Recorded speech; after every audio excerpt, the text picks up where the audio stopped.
We have just formed a quorum. Thank you for coming. So I can call the meeting to order. This is the meeting of the panel on health services. First of all, information papers issued since the last meeting. This one on the agenda. Any comments? No? Then item 2. No, you are in the right conference room. This is the panel on health services. Even if you've come into the wrong one, you are welcome to stay. Items for discussion at the next meeting. We're going to have our next meeting on the 15th of June. Administration has suggested 2 items. First of all, draft formulary of the hospital authority and private patient services provided by the teaching staff of the 2 local universities with medical faculties at the 2 teaching hospitals. Yes, Dr. Kwok. Well, I think you appreciate that. In relation to the Hong Kong Children's Hospital, in relation to the commissioning and the use of the hospital, there is a report today. I just wonder if we can have it discussed at the next meeting. We're really worried that, first of all, at the time of the commissioning of the hospital, I'm afraid that the utilization rate of the hospital beds will be low, and also some of the specialties, quite a lot of them, will not be available. So I wonder if we can have a discussion next time. Progress of the development of the Hong Kong Children's Hospital. Well, Deputy Secretary, I think you have made an announcement and we're really worried.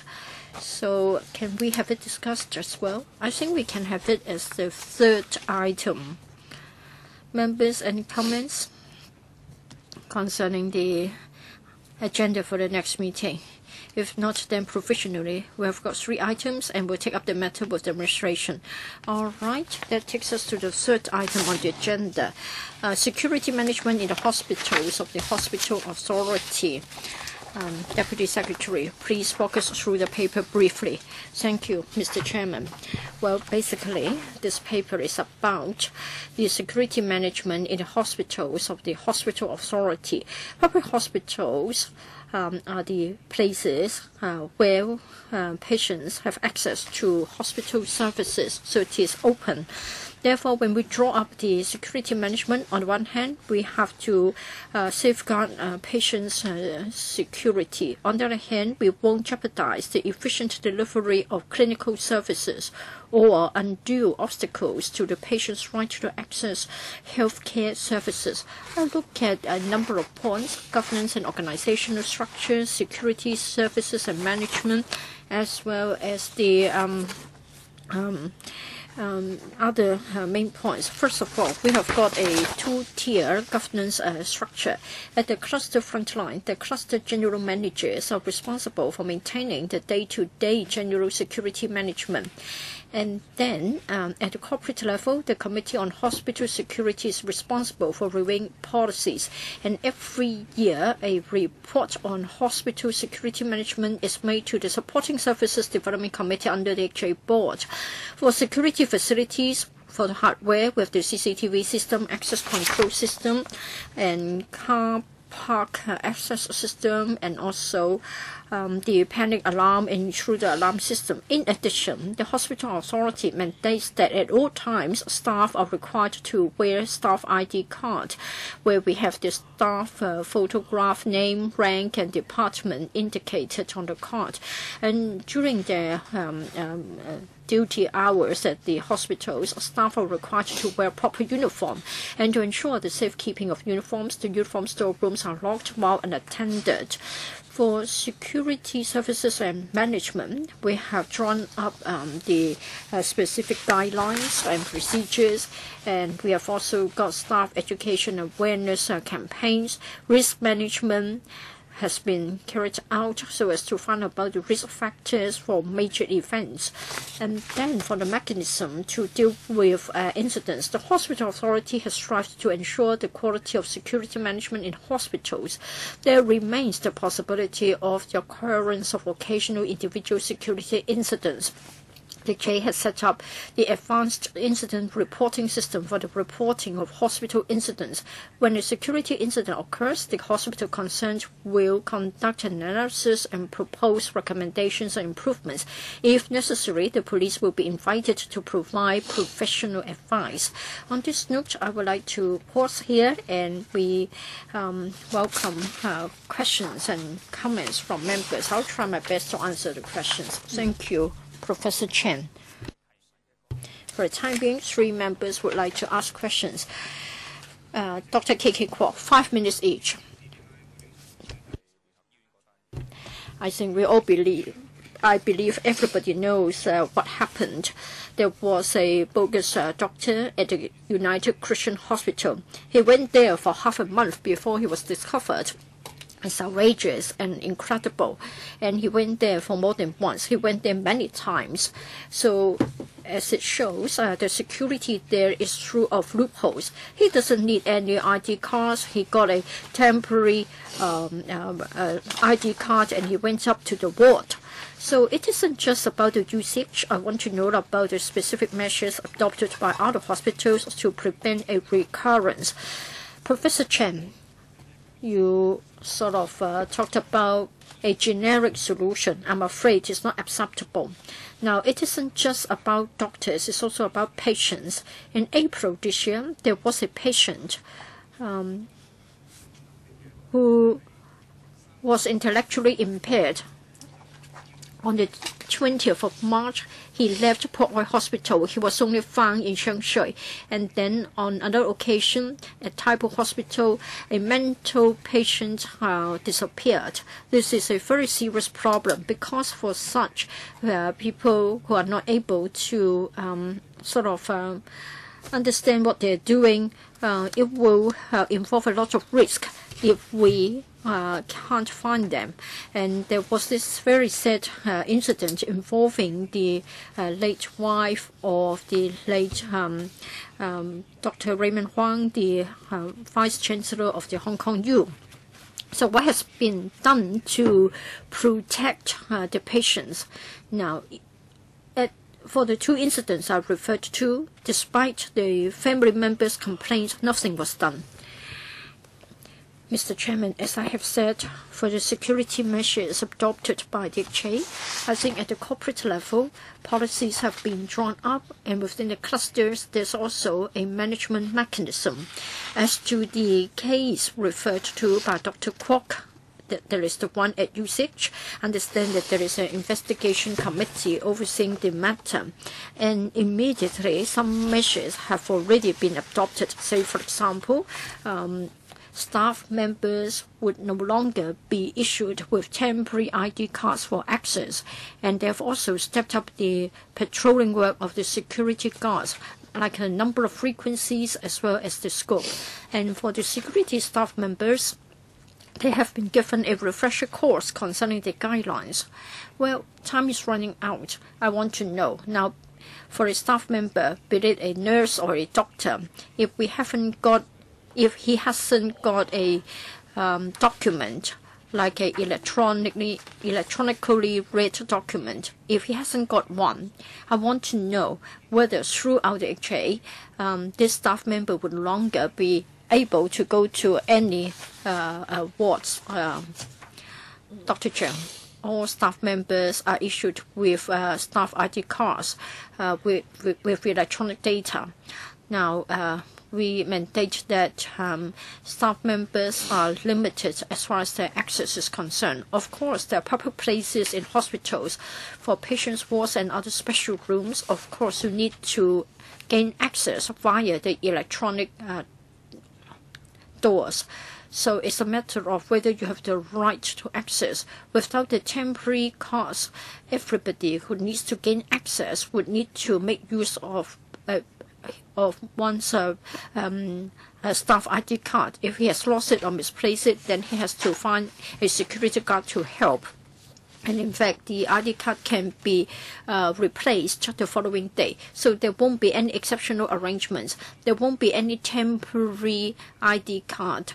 So you haven't got anything which can be obtained easily without going through a very rigorous application procedure.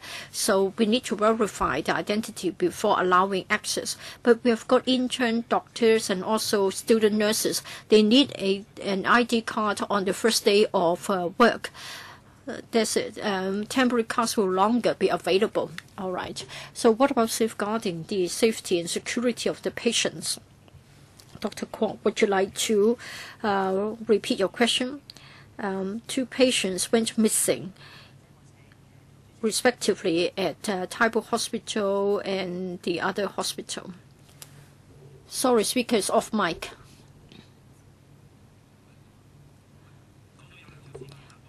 You talked about 2 incidents.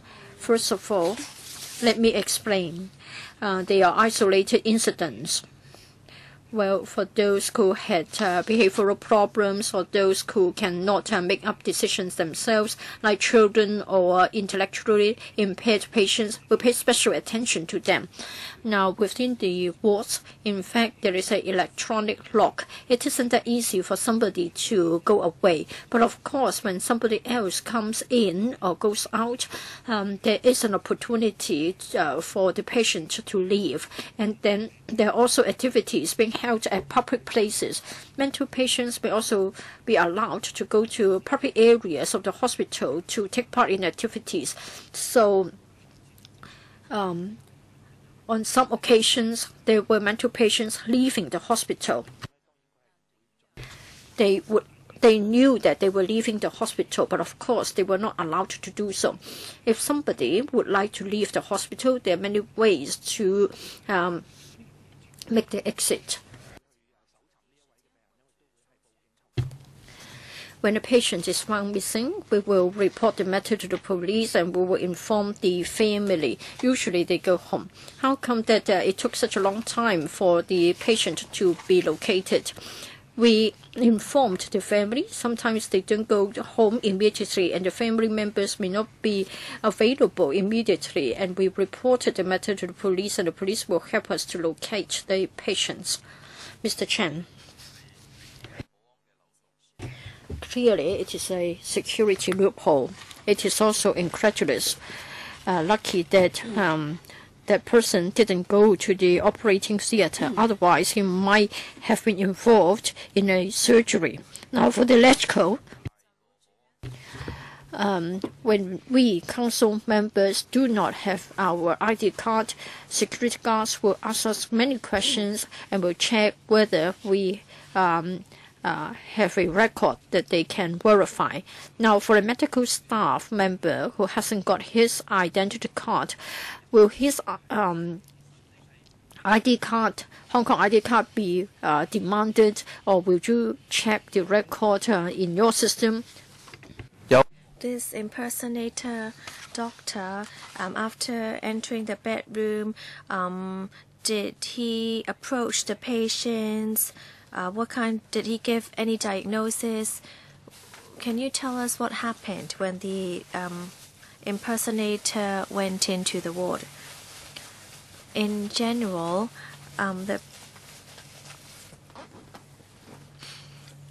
I will share with you some of the principles and then HA can follow up with the answers.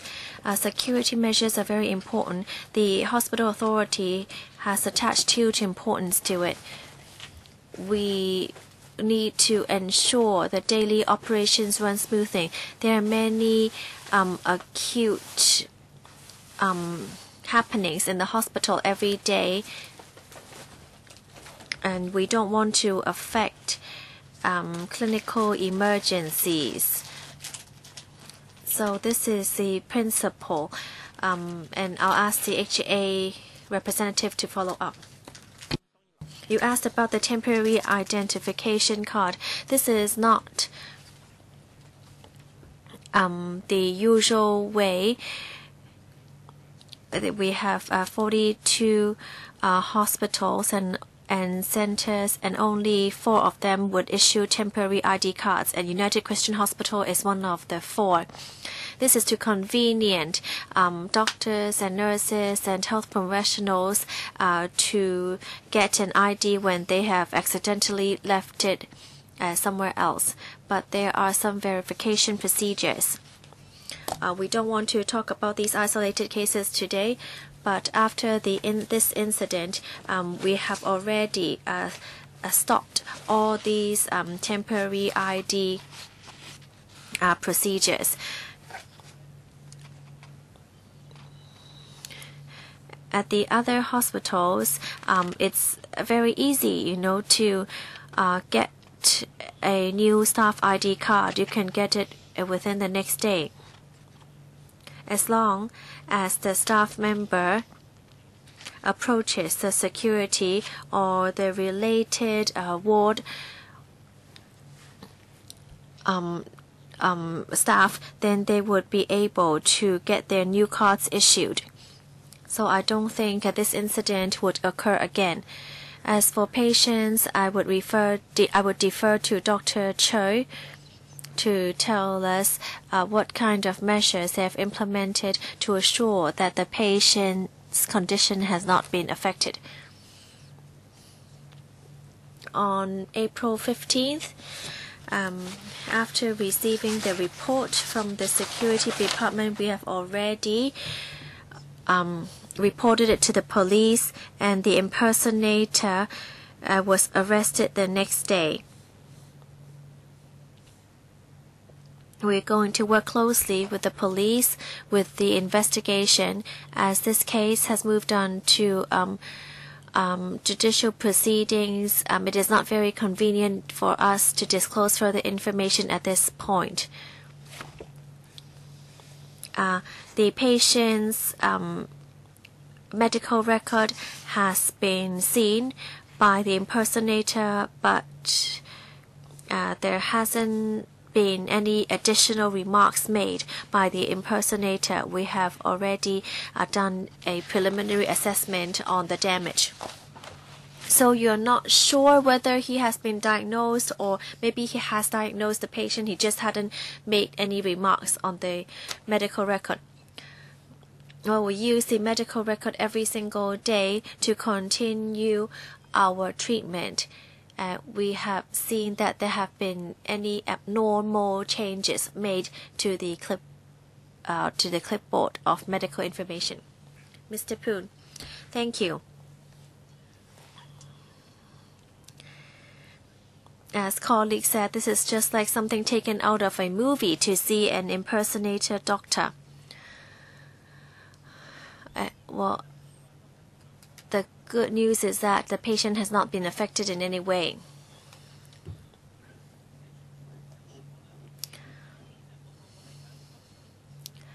My understanding is that the impersonator got a uniform from the laundry room. How are you to make sure that the uniforms cannot be stolen again? Well, there are two, as you said, there are two tiers of security measures. One being the report on security reported every 6 months, and the other one is done at headquarters, in which the security staff would report to the supporting services development committee under the HA board. So someone's been looking at this on a half-yearly basis. Or if you've set out guidelines, it means that everybody would need to follow it. But for the first tier governance structure, when something happens, then each hospital only has to provide a report to its own hospital, right? The incident that happened should only be reported to the hospital governing committee at the first level, right? Yes, thank you for your question.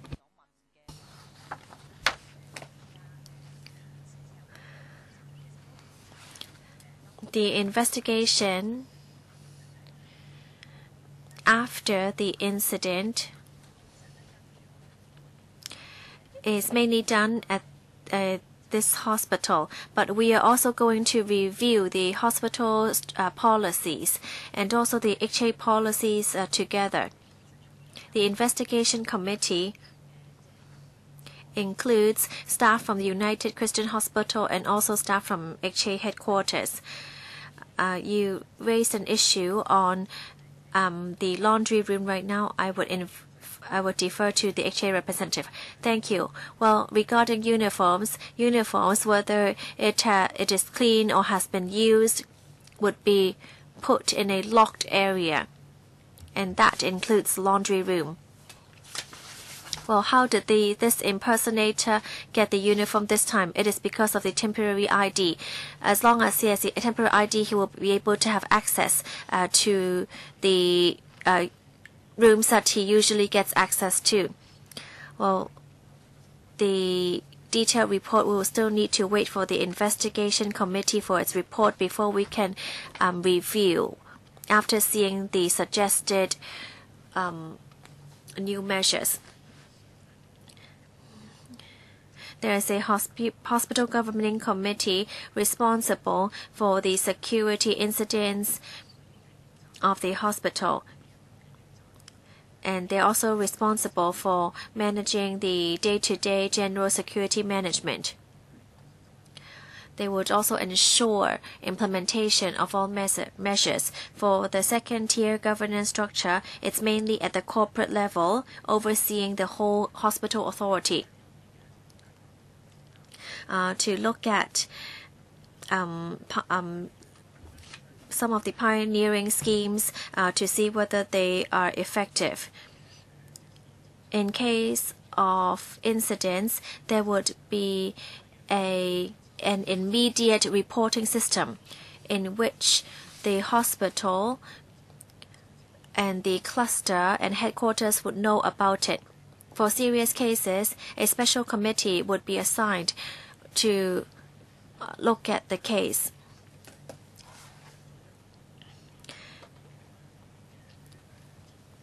And then recommendations and experience would be shared with other hospitals, because if one incident happens at a certain hospital, it might happen at other hospitals as well.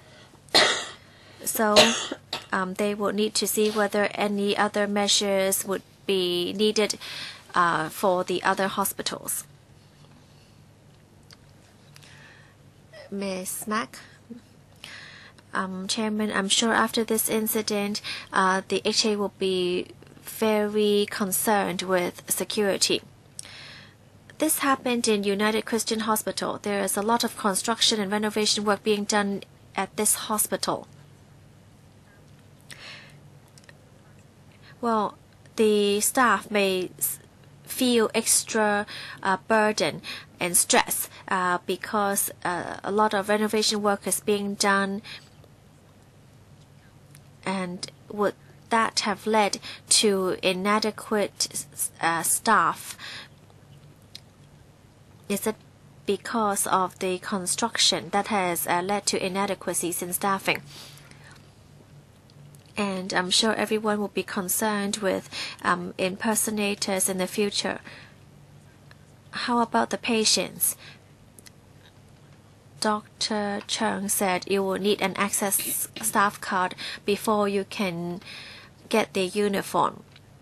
But for patients, it's very easy to get a patient's outfit, because you don't know how many patients there are in a hospital. If you see someone wearing the hospital clothing, then you would assume that those are patients.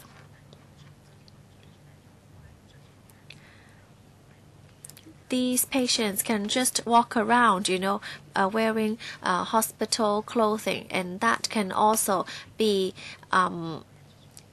dangerous to the hospital. I understand that it is difficult because there are so many people going in and out of the hospital each day, but how can you ensure that there will be safety for all patients in the hospital? Thank you. The incident at United Christian Hospital started because of the temporary staff ID card. Well, there is someone there to issue the temporary ID card, so that has nothing to do with staff inadequacy. I'm sure that, as Dr. Chung said, the temporary card system has already been suspended at both United Christian Hospital and the other hospitals. I would now defer to Dr. Choi. Thank you. We are going to follow up this seriously. The investigation is still under progress. The temporary ID card is the main cause for this incident. We are going to consider all other areas. Now we can't really put the blame on the different aspects now, but we have to wait till the investigation report is completed before we can take any further action. How about patients? Well, yes, the patients, they wear hospital clothing, but you should look at the tag, hospital tag. If you're a patient, then there would be a wrist tag, and for babies, that would be worn around their ankles. The staff in charge of the ward already are very familiar with those in their particular ward. For those who can walk around, yes, they could identify them. They could always read the number on the wrist tag for identification. But we wouldn't use that information to read other patients' information. So if a patient does anything strange, then the hospital staff would identify whether this is a lost patient or whether this is a fake patient, and they would watch out for that. As Max said, of course, there would be certain difficulty, because it might not be very easy to identify the identity of the person if that patient is running around in public areas. Well, I'm just afraid that sometimes you're overly concerned. You make a lot of changes, but would that bring a long negative impact? We really need to be very careful about that. Electrical security is a good example. I think now people are now very fearful of crowds. Everybody is emotionally worried, and because we are all now hiding behind locked walls. I remember that when someone jumped off the Chiang Mai Bridge last time, some legislative councillors suggested to build a railing around the bridge area. Well, to ensure safety measures would be effective, I think that we can also use other countries as reference. Of course, you will deal with it at different levels depending on the need. For example, in theaters with expensive equipment, you might need a higher security. I think that security, there should be put into different levels. You can security levels are different ones for the prison, for the airport, or for electrical. We are now just like inside a prison at Lechko. But for the hospitals, how should the security be for the different areas in the hospital? All hospitals are designed in a similar way because the structure is different. I think we should use this opportunity to review all the hospitals and then to come up with set guidelines. Well, you said the incident at the United Christian Hospital already happened. You have to review the design and also to see whether there is any problem with the staff. For example, we receive a lot of complaints on stolen cars. Then, we should check the CCTV to see whether the security guard was on duty, whether he was dozing off, if you want to see compensation, then you would have to first prove that the security guard was doing his job. If the CCTV hasn't been working for 2 months, then you could sue. So you have to understand the mechanism and then to see whether it has been implemented. Perhaps you will have an investigation, or there may even be prosecution, so there may be things that you don't want to disclose now. But then I'm sure there is an internal investigation. But I would advise against overreaction. I think the case of the electrical building is a case in point. A few years ago, there was a fountain in a park in Sha Tin. The water level was 1.5 feet, and then somehow a citizen was drowned. And then there was this idea to fence up the fountain so that nobody could go there. I objected because we shouldn't be doing things like that out of fear. Because if somebody is determined to do something foul, then I'm sure there is a way to do it, irrespective of the level of security measures. Andy Zhang is no longer the CP, but I don't think he can think that he can go anywhere. It's just like Zhang Zemin. If he is to go to Spain, he will be arrested. So the same is true for Andy Zhang. Wherever he goes, he will be criticized. So I think we need a review, but please bear in mind my concerns. Any reply? I would like to thank Mr. Chen for his comment. As Mr. Chen has said, and we have a similar view, at the hospital authority, we believe that there is quite a sound security system. And at the corporate level, they have drawn up the policies. And at the cluster level, there is day-to-day monitoring and management. On this occasion, this happened, and we believe that, of course, it warrants our concern, and there is an investigation which is underway. But preliminarily speaking, we believe that the issuing of temporary ID cards is the crux of the matter, so we have already responded to the matter. Nobody else would like to ask questions for the first round. Dr. Kwok would like to ask a question again. So first of all, I will give myself 5 minutes as I'm asking my first question.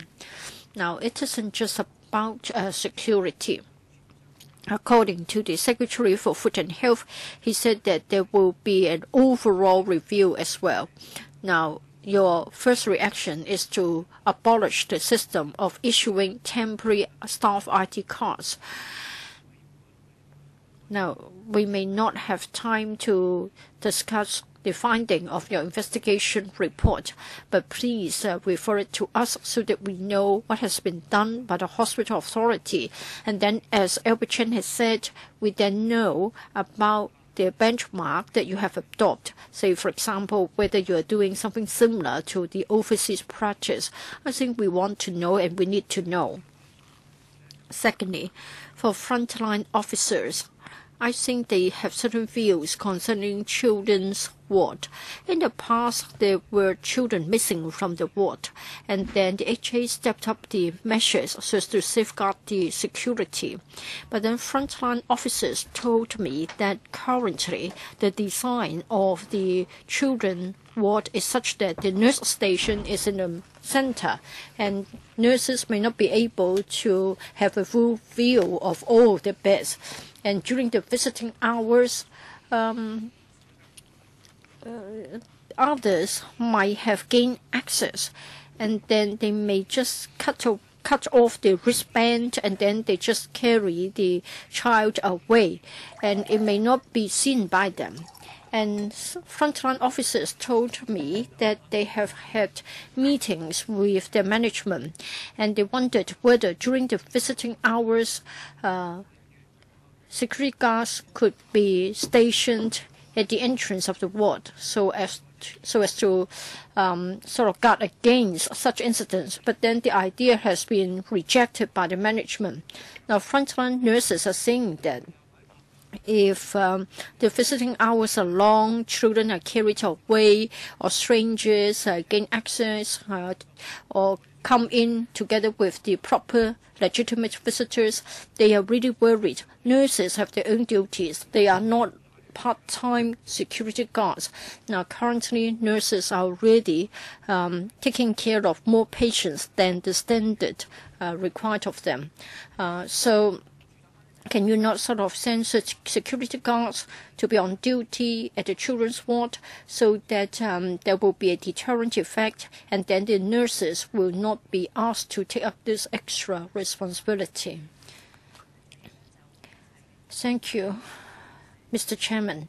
Indeed, the HA is now carrying out an internal investigation, and it will issue a report, and I'm sure the HA will issue a press release as well. Of course, we'll come back to the electrical to give an account. The second question was about children's ward. Perhaps the HA can give a reply to Professor Lee's question. Yes, children's ward is a high-risk area. We are studying an electronic system so that there will be an electronic loop in the wristband or the ankle band, and then there should be a detector at the entrance of the children's ward. And if a child is taken away without authority from the nurses, then an alarm will be activated. We are now trying it at various locations. We need to consider a few points. First of all, false alarm. Second, whether the wristband can be cut off and the electronic loop can be removed, and then the child can be taken away. Well, we have something similar in overseas countries so that the medical staff can be assisted to prevent incapacitated persons from missing. We would like to try it in our own setting to see if there is any problem. We hope that in the long term we can assist the frontline staff. Frontline staff are saying that before you have this electronic system, and since we have got the bogus doctor, and we can't rule out the possibility of having bogus patients, can you not station the security staff there so that they won't have to worry, because it seems that you're imposing a duty on them which they cannot discharge? We'll certainly bear this point in mind. Dr. K.K. Kwok, second round. 2 points, Mr. Chairman. First of all, for patients who are intellectually impaired or patients who are receiving mental treatment, as well as those having cognitive impairment, Dr. Zhang said that they would like to develop a system for the pediatric wards. I wonder if you're going to apply the same system to the 3 categories of patients that I referred to. It's easy for such patients to go missing, and then the risk will just be the same, even though they are adults, but physically they're adults, but in fact they are impaired intellectually. And then Dr. Zhang, in his answer, talked about patients within their wards. But then for the 2 incidents that I referred to, the patients weren't actually in their own wards. They were on leave, or they have completed a treatment and they were on their way back to their residential homes. So what will happen now if it is likely or it is possible that they may go missing?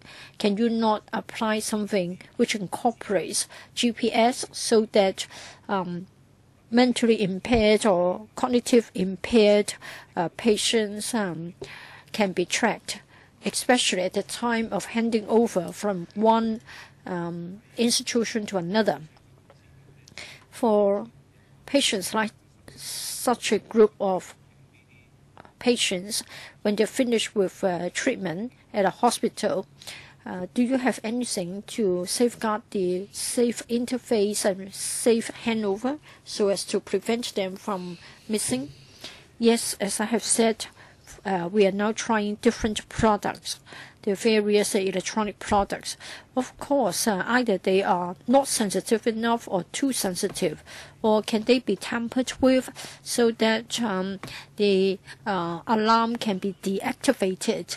Of course, we want to know whether they will brace the arms or the feet of the patients and cause injuries. If we can get hold of a good product, of course it can be used on mental patients or cognitive impaired patients.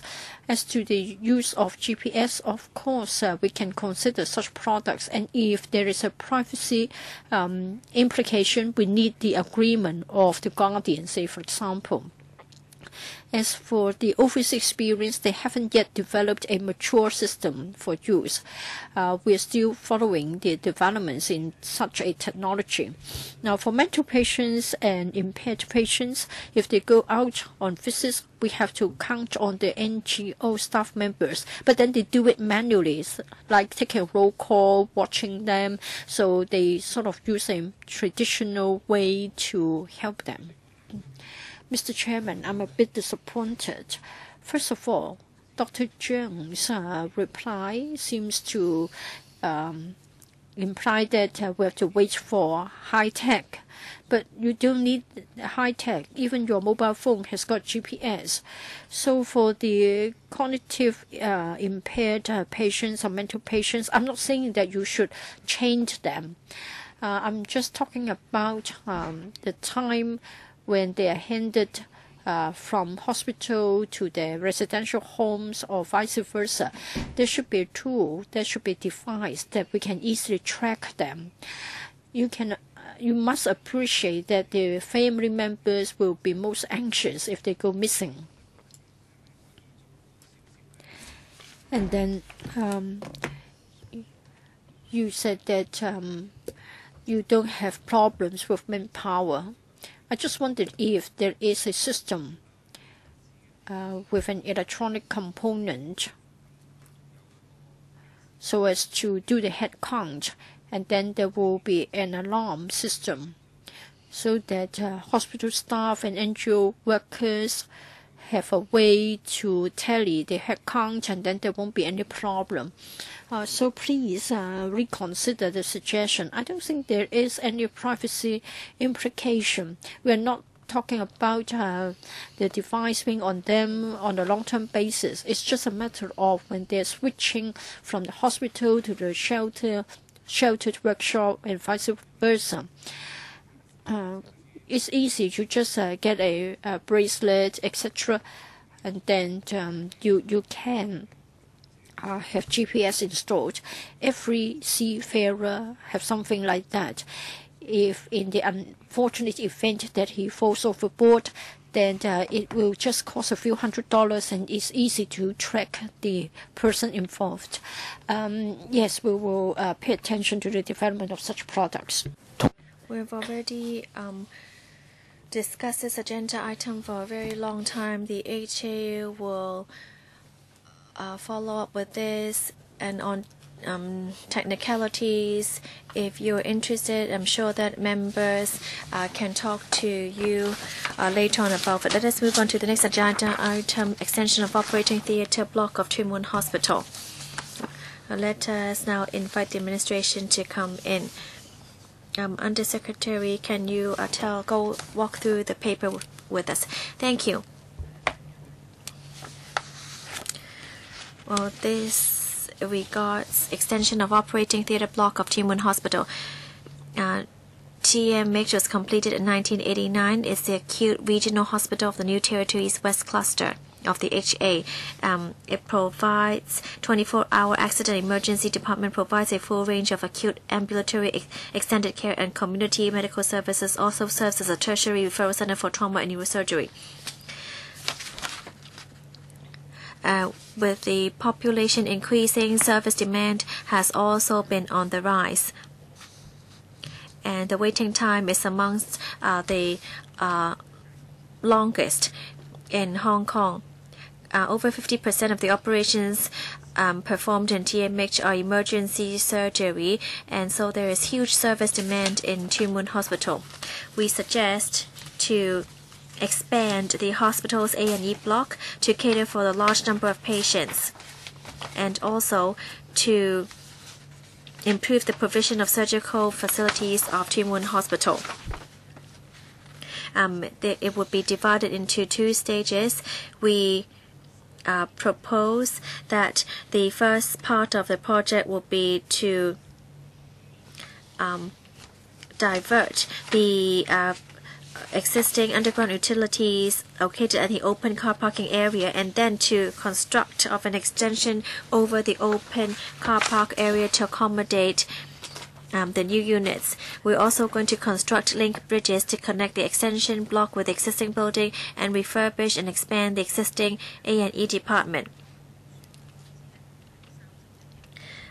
So the proposed budget would be 300 million, and so if we are approved by the Finance Committee, then we would aim to commence Stage 1 works in 2016 for completion of the whole project in 2020.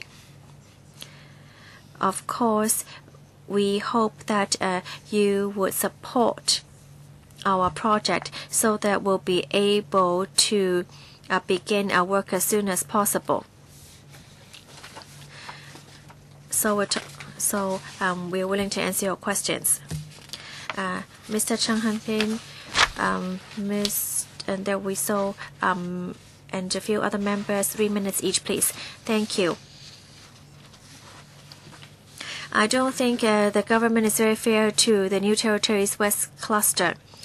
The operating theatre sizes are smaller. The ones in Tuen Mun Hospital is only around 40 square meters compared with the others of 68 square meters. We have less operating rooms if the operations performed exceeded other hospitals. Specialist waiting time is also very long. Cataract, you need to wait 3 years. And there's a lot of work. Staff who live in Tuen Mun don't even want to choose to work in Tuen Mun Hospital. Well, faced with all these challenges, it's only today that there's the opportunity to expand the Tuen Mun Hospital. It's very late, but we support the extension because we believe that it is of utmost importance and it's totally necessary. This morning, many people have expressed the hope to have the Tuen Mun Hospital expanded. So when you are going to submit this to the Finance Committee, would there be filibustering? We are very afraid of the shortage of manpower as well. What if it has been extended, the block has been extended, yet you don't have enough human resources? Can you tell us more about this? Thank you. Professor Chen, thank you. We are very concerned with the services provided by Tuen Mun Hospital because we're providing services to a large number of population, and the aging population has brought along many challenges. HA has allocated more funding to Tuen Mun Hospital in recent years and have been recruiting more staff. For major operations, it will be performed at Tuen Mun Hospital. The Pokoi Hospital is also part of this cluster, and Pokoi Hospital would take some of the operations, but for major surgeries, it could only be performed at Tuen Mun Hospital. We feel that this is the appropriate time to extend the operating theatre block. The original plan was to submit it to FC in 2016, but of course we hope to seek members' support at the PWSC and also at FC so to ensure smooth operation. For more details on staffing in Tuen Mun Hospital, Dr. Chen can address your question. Yes, we are faced with a shortage of manpower, but the completion would only be by 2020, and there would also be stage 2 works to be begun in 2020. So there's still time for us to recruit extra manpower. And there will be more graduates. By 2018 and 2019, there will be a new batch of 420 graduate students. And we've set up a working group committee to look into this. And I think that, it would alleviate some of the shortage of manpower issue by then. Dr. Cole? Yes. There will be more new graduates coming out in a couple of years. But we also know that we do need a lot of staff to operate a new operating theater block. So we are going to continue with our recruitment and to deploy our staff in an appropriate manner. Let me give an example. In 2013 to 2014, compare these 2 years, we have an increase of 4% in doctors and a 5% increase in nurses. Works will start soon, and we're talking about a few years before the whole project will be completed.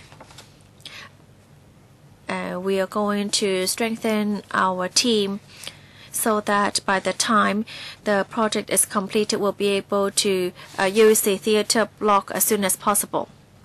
Oh, well, how about you wait for your second round, Mr. Poon, please? Thank you. I support this project.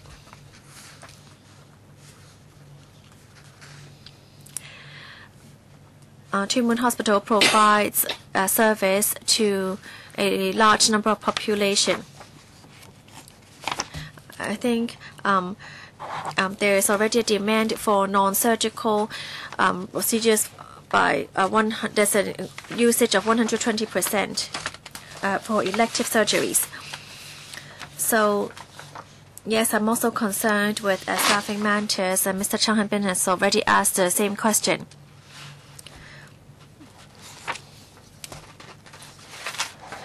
You met and consulted with the district council on May 12 and said you would first listen to the views of the district council. I want to hear what the views the DC has given you.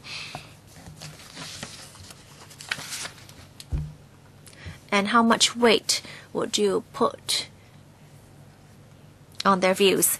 Thank you. I will let Dr. Koh tell you about the meeting with the district council. Thank you. On May 12, we visited the district council and to seek its approval.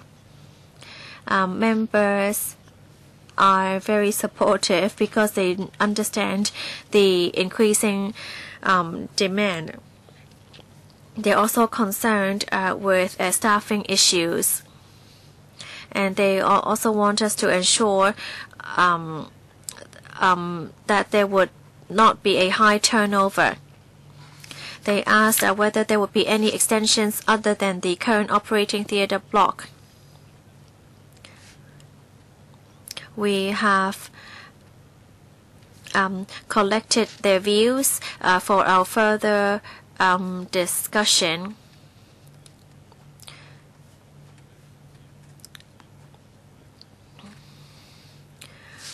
We are going to consult with the district council as we move along the stages. So how much weight do you put on the DC's views? Well, of course, it's very important because the district council members can really tell us what the public needs. Dr. K.K. Kwok. Of course, I support this project. Since there's going to be a new operating theater block, we do not have enough hospital beds in Tuen Mun Hospital right now. Have you considered, or would you use this opportunity to increase the number of hospital beds as well? Since you're extending the operating theatre block, you should consider adding more hospital beds as well. And I also think that you do not have enough operating theatres. Pok Koi Hospital cannot in any way substitute Tuen Mun Hospital because they don't have the ICU and they cannot perform any major surgeries. I'm sure that in the future, even if the hospital is built in Tin Shui Wai, the major surgeries will still be done in Tuen Mun Hospital. You give us the number of 18 right now. How about 10 years later? Would you consider adding more operating theatres then? Thirdly, how many beds are there in ICU? These are the 3 questions I have. Thank you. Thank you, Dr. Kwok.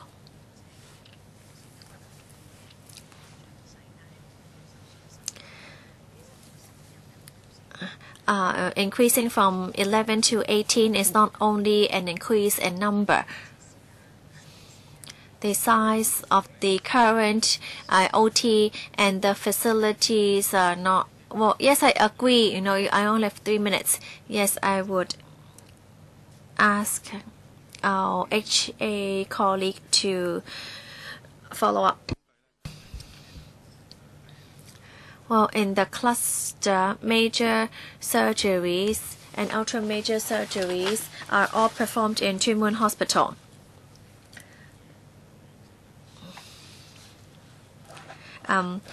We can still use some of the OTs in Pok Koi Hospital. So for some of the not so complicated surgeries, we would perform it in Pok Koi Hospital during the day. And then in 2016, when the Tin Shui Wai Hospital is completed, we will move some of the minor surgeries over there as well. That would be very helpful. So we really need to have a good number of major and ultra major surgeries in Tuen Mun Hospital. We are not only adding in the number of rooms. I want to ask why you're not increasing the number, or why you don't add hospital beds. The hospital beds issue, let me tell you about it.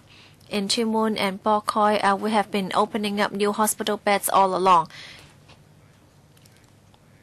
Some hospital beds are not yet opened up for use in Pok Koi Hospital. We are going to continue doing that. And by 2016-2017, when the Tin Shui Wai Hospital is completed, there will be an extra 300 hospital beds.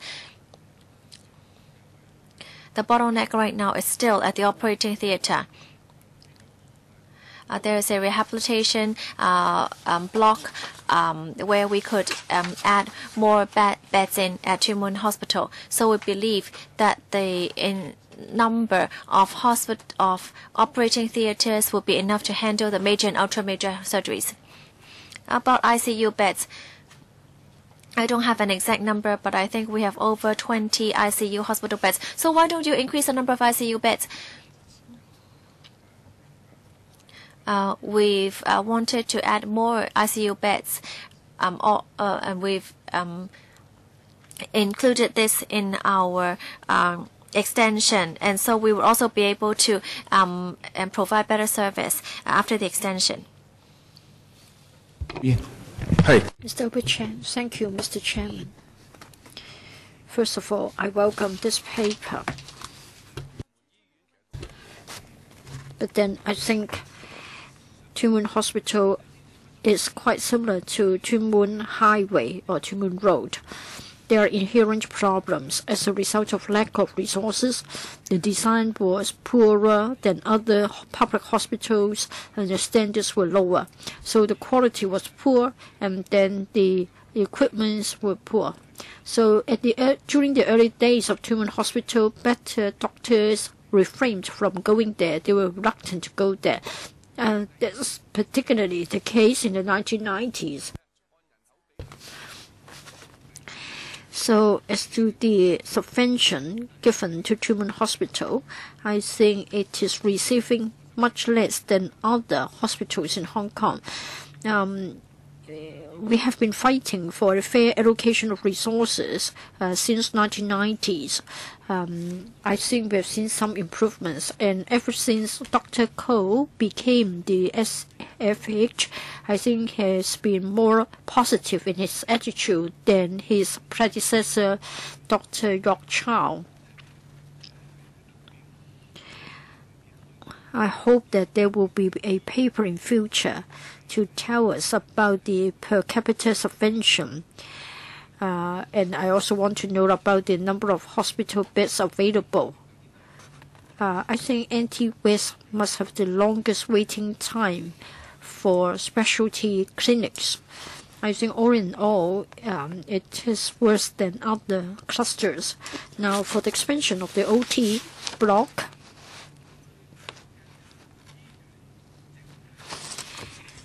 what about the overall operation of the Tuen Mun Hospital? Are you going to allocate extra resources? What worries me most is that it seems that they are given an extra hardware, but then if you are not increasing the resources available, then it will thin out the resources available for the existing service. So I wonder if you're going to have a corresponding increase. Don't just give them the new block and then you just don't care about other things. If I may quickly answer your earlier question. For many years, for the Tuen Mun Hospital, we've seen an increase in the level of manpower.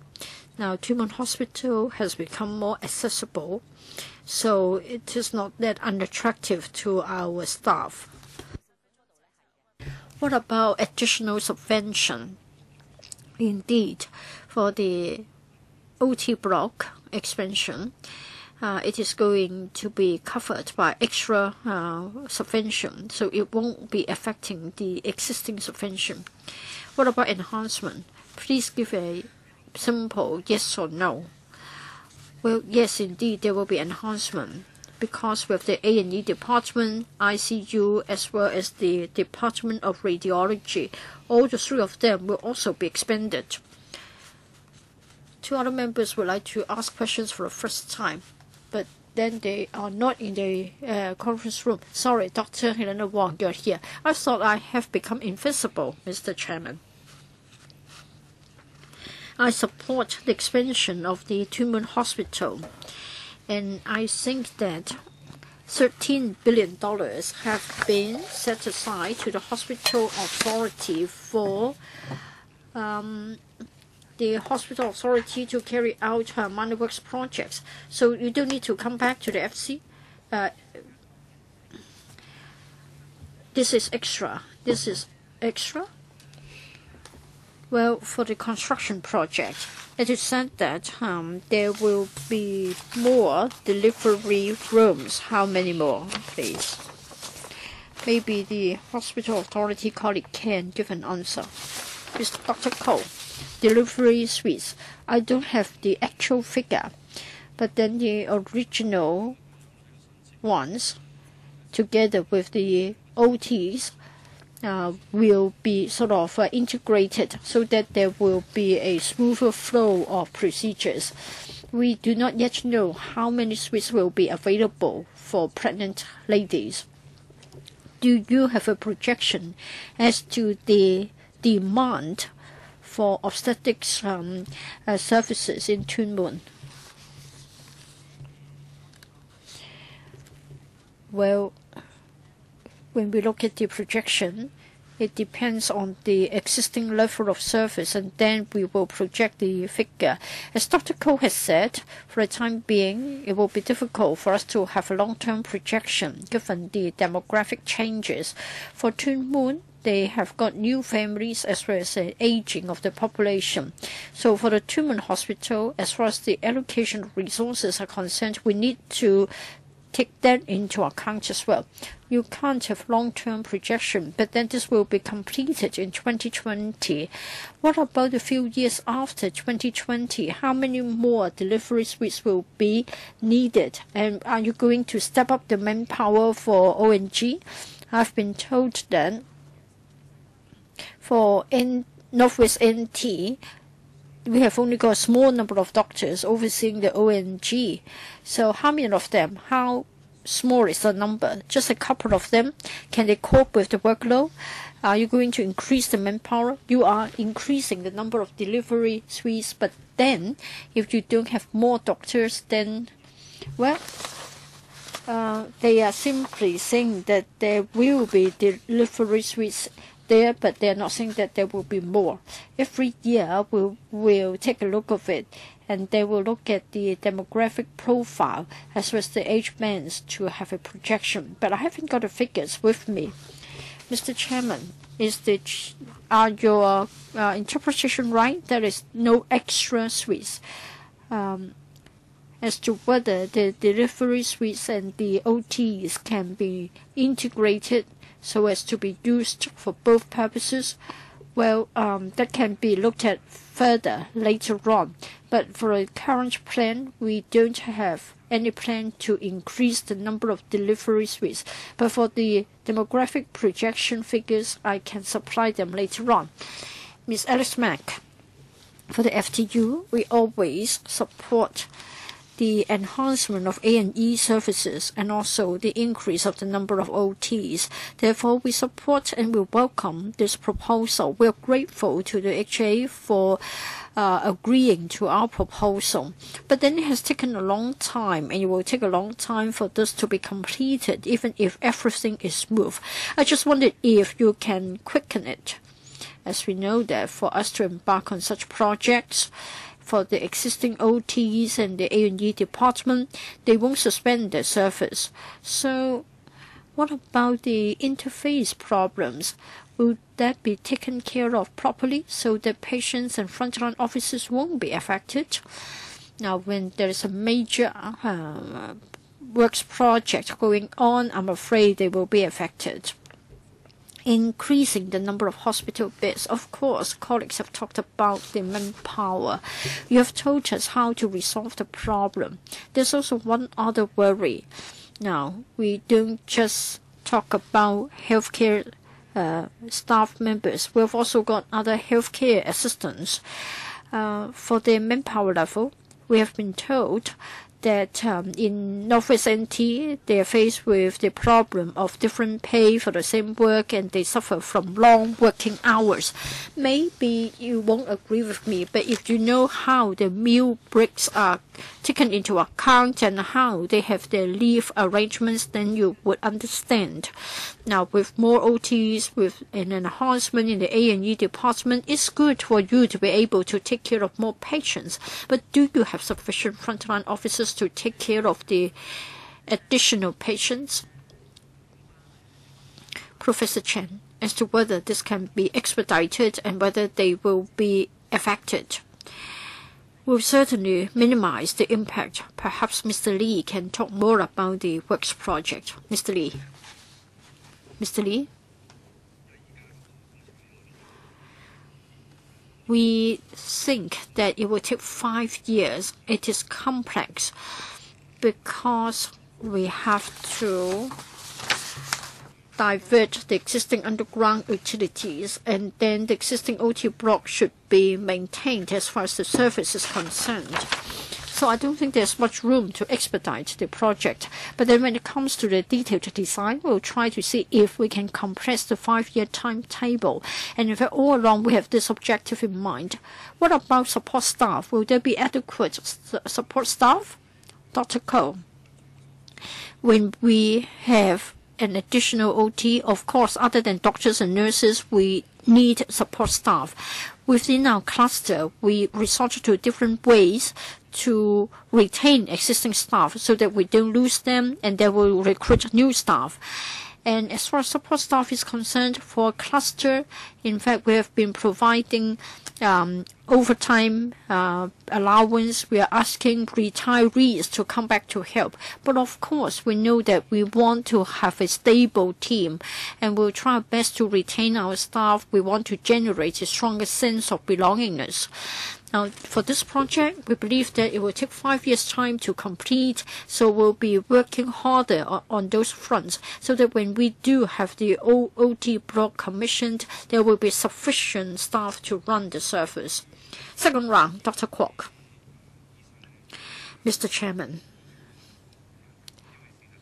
Now, the HA is telling us that they've got sufficient hospital beds. I resent this idea. We have got 1.5 million people there. Probably we are getting more people with the development at Hong Shan Kiel. Now, you have to understand that we have got the day center. We have also got such a system that unless you are having an emergency, you don't actually get a hospital bed. I agree that you should go ahead with the project. I asked many times, why haven't you taken this opportunity to increase the number of hospital beds? And what about the piling work, the foundation work? Can you cater for future increase of hospital beds? As you know that at the time of site formation, just like in the case of the Hong Kong sanatorium, they built half of the block. While they were fighting the case at the town planning board, they have already prepared for a taller block to be built. So just wondered if you can do the same, so that one day, if you don't have sufficient hospital beds, you will still have the foundation to build more floors. Now, for those aged 65 or above, their demand for a hospital bed is 8 times that of the other groups of the population. So is it possible for you to incorporate this idea into your design so that you won't be running out of the means to do it? Thank you, Dr. Kwok. For hospital beds, as far as anti-waste is concerned, for the Tin Shui Wai Hospital, yes, when we went to the PWC, many members have asked for more hospital beds. Now, in the vicinity of Tin Shui Wai Hospital, we're now studying the possibility of expansion.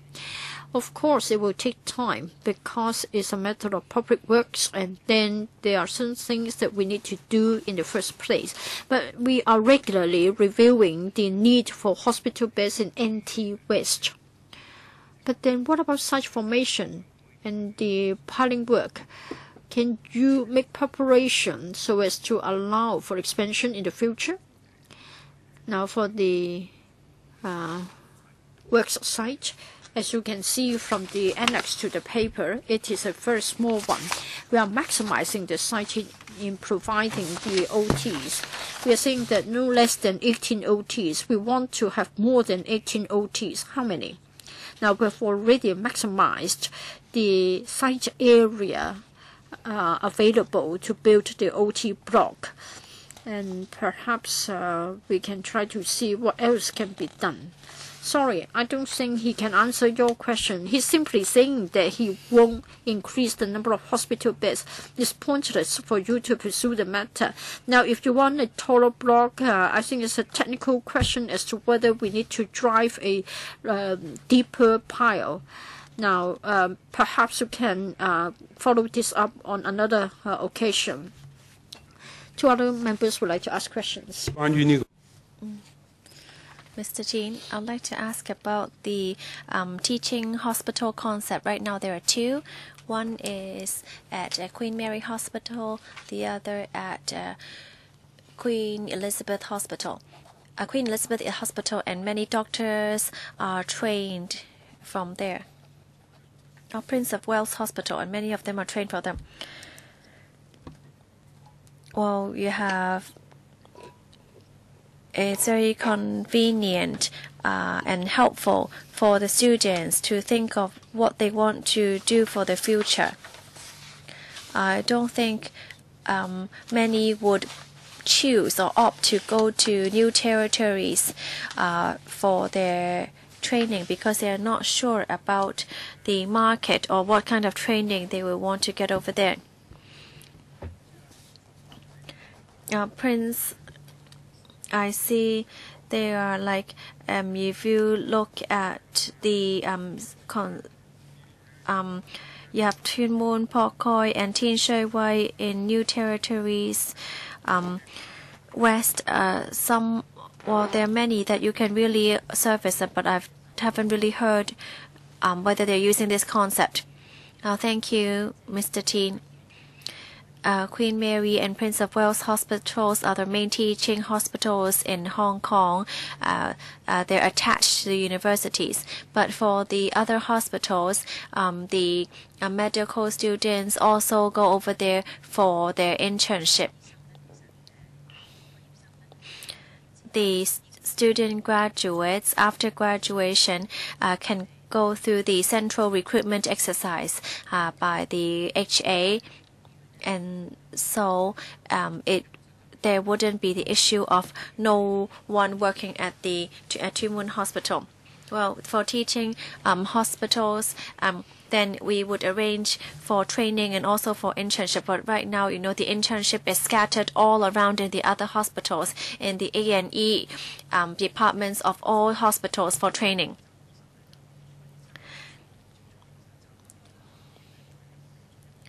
For the medical students starting their house training, then yes, we would send them over for training for half a year or for a year, and then many of them actually stay on afterwards. Actually, Tuen Mun Hospital is quite attractive to young student graduates because many of them are actually living in that area. So you can say that it's quite a so all the students are scattered around the city. Yes. Well, most of them, are graduates of QM and Prince of Wales. But yes, about 40% of them will stay in these two hospitals. But for the other 60%, then they would go over to the other HA hospitals. No, you don't necessarily have to stick with the same hospital. So yes, we do send out more of these students for internship while they are training. Yes.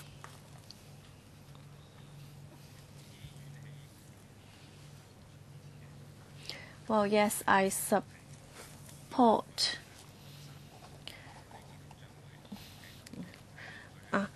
Mr. Leung Ka-leong, yes, I support it, but I want to know the number of major operations, minor surgeries, and also on elective surgeries as well, because the numbers seem very strange to me.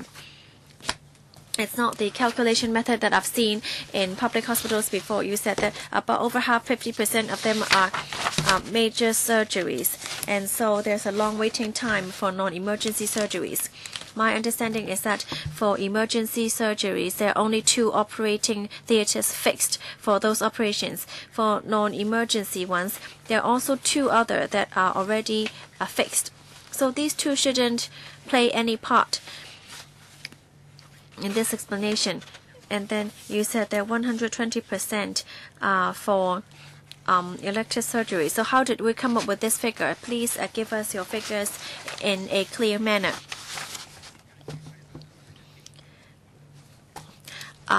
For private operating theaters in private hospitals, and it will operate from 7 in the morning till 8 at night.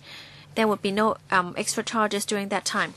But in Tuen Mun Hospital for the non-emergency surgeries, are they still operating from 9 in the morning till 5 in the afternoon? Thank you, Mr. Leung. I would I would defer this to HA. Well, the figures show that Tuen Mun Hospital in emergency surgeries, and basically you would have to take up all the emergency surgeries either today or tomorrow because they would all be performed in Tuen Mun Hospital. If we work on the emergency surgeries before the non-emergency surgeries, then around half of them are considered as emergency surgeries. That's the way to read these numbers, because the emergency surgeries would have a higher priority. So there would be a smaller number of non-emergency surgeries. I thought it's 2 waiting lines. Well, so you have to arrange for the number of operating theaters for these 50% operations. So you mean to say that when there is an emergency surgery, then you would cancel a non-emergency surgery scheduled for the next day? Well, I would defer that to Dr. Ko. But because of the short supply of operating theaters, the waiting time for elective surgeries are very, very long. Dr. Ko. Well, actually, these surgeries affect each other. For elective surgeries, or there might be very, very long waiting time. And sometimes some of them which are and sometimes you're stepping on a fine line, so you will consider that as an emergency surgery, so you would be able to do the surgery faster. For elective surgeries, if the waiting time is too long, and because the waiting time is too long, it has become an emergency surgery, so you would need to consider that as an emergency surgery as well. Sometimes there are neurological patients who are going to have their operations during normal operation hours, but then suddenly there might be an emergency and so they might need to use the time for. Well, do you have any figures? Can you submit some figures for us later on? And what are the operation hours of the operating theaters? Our chairman, he just now mentioned something very important, which is elective surgeries. That cannot be scheduled on time, would be considered as emergency surgeries. We want to know how many cases that were elective but then became emergency because there are not enough people to work on elective surgeries. Do you have time to address my second question, which is the operation hours 9 to 5? Well, it's usually from 8:30 to 4:30, but then usually we work overtime. Mr. Yu Si Wing, thank you. I'm sorry I'm late. I'm not sure whether my questions have been asked. If there's a repetition, then I really do apologize. I want to ask about the rehabilitation services after surgeries. With the extension of the operating theater block, then you will need support for rehabilitation.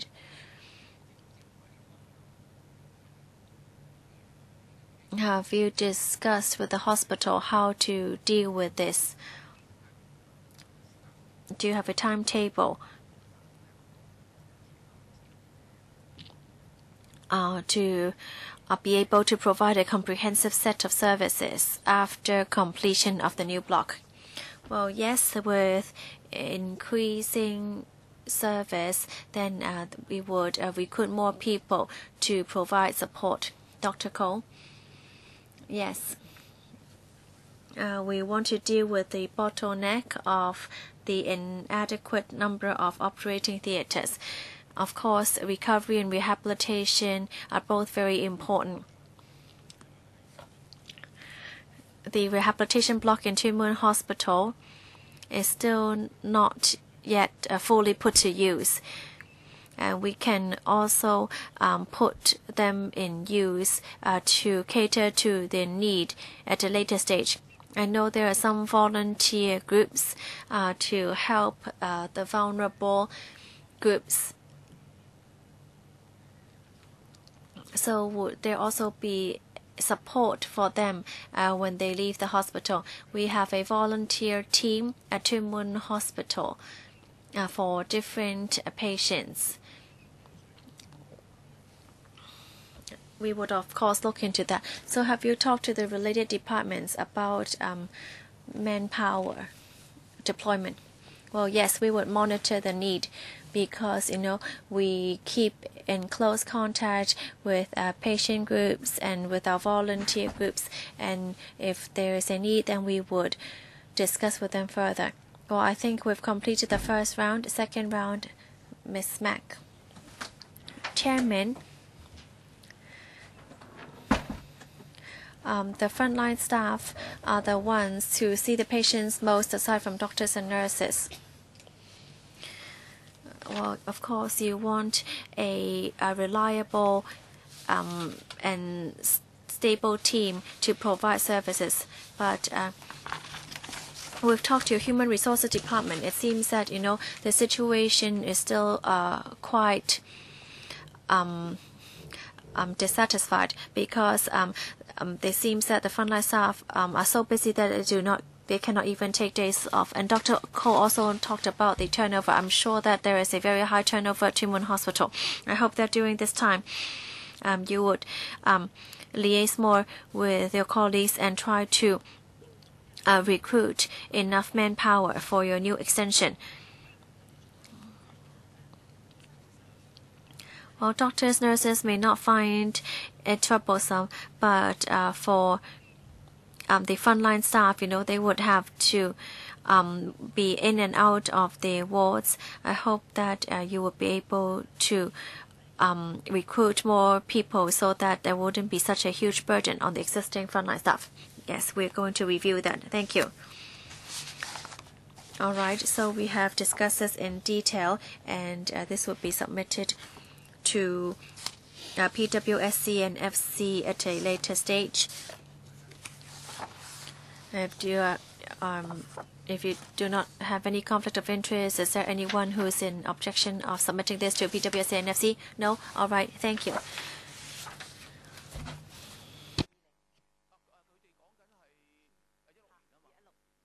There's 2016. All right.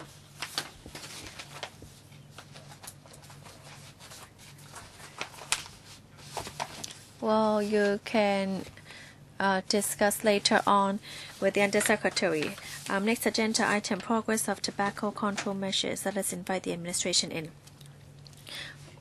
Well, Undersecretary, can you please take us through the paper while we're waiting for your colleagues to come in? Yes, thank you.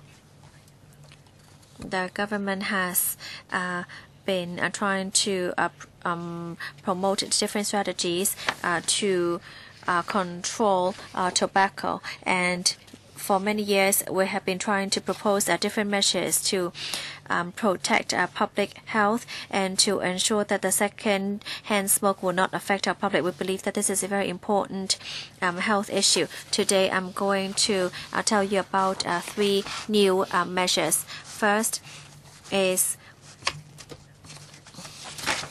to change the health warnings on tobacco products. First of all, we suggest that we are going to change the packaging and also issue health warnings on tobacco products.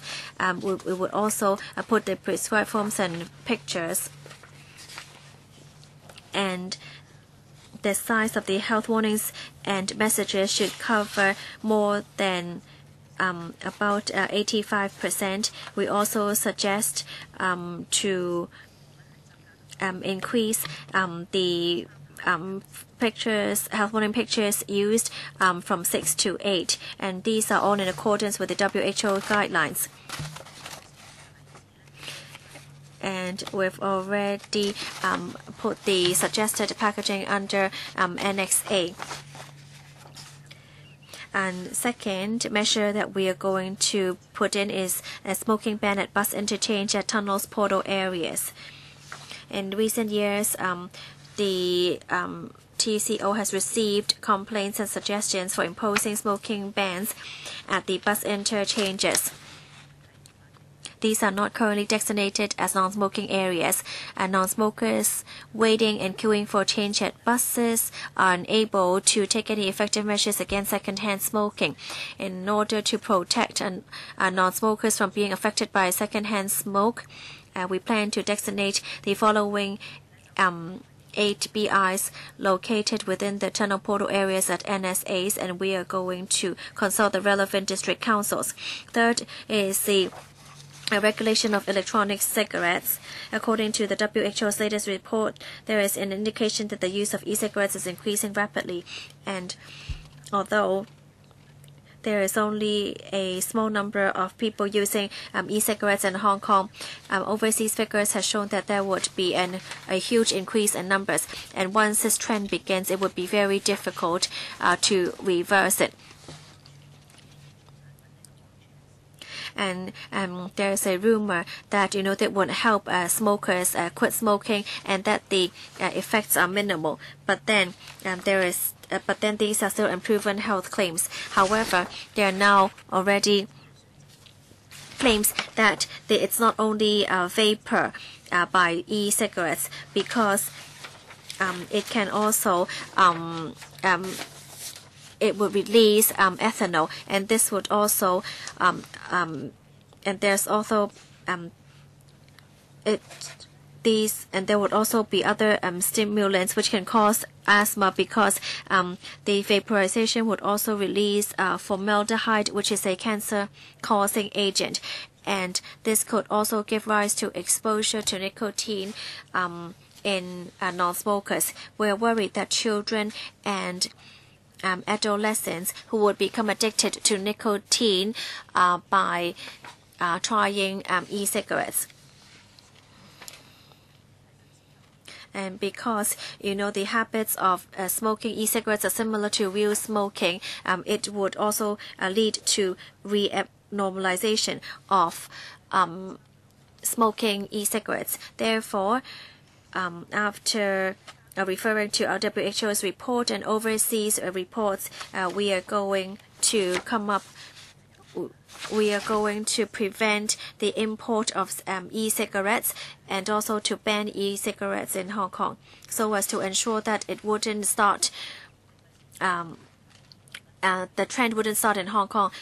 We started to issue health warnings about smoking in the early 80s, and we're only able to reduce the number of smokers from 23.3% in the 80s to 10.7% now. So I do not hope that this new product, e-cigarettes, would bring us back to the reverse and to affect our good outcomes. Thank you. Many members have indicated they wish to speak. So if you don't object, I will extend the meeting time to 6:45. A number of members would like to ask questions, and 5 minutes each. Mr. Chen and Bang being the last. First, Dr. Helena Wong. A question on paragraph 7.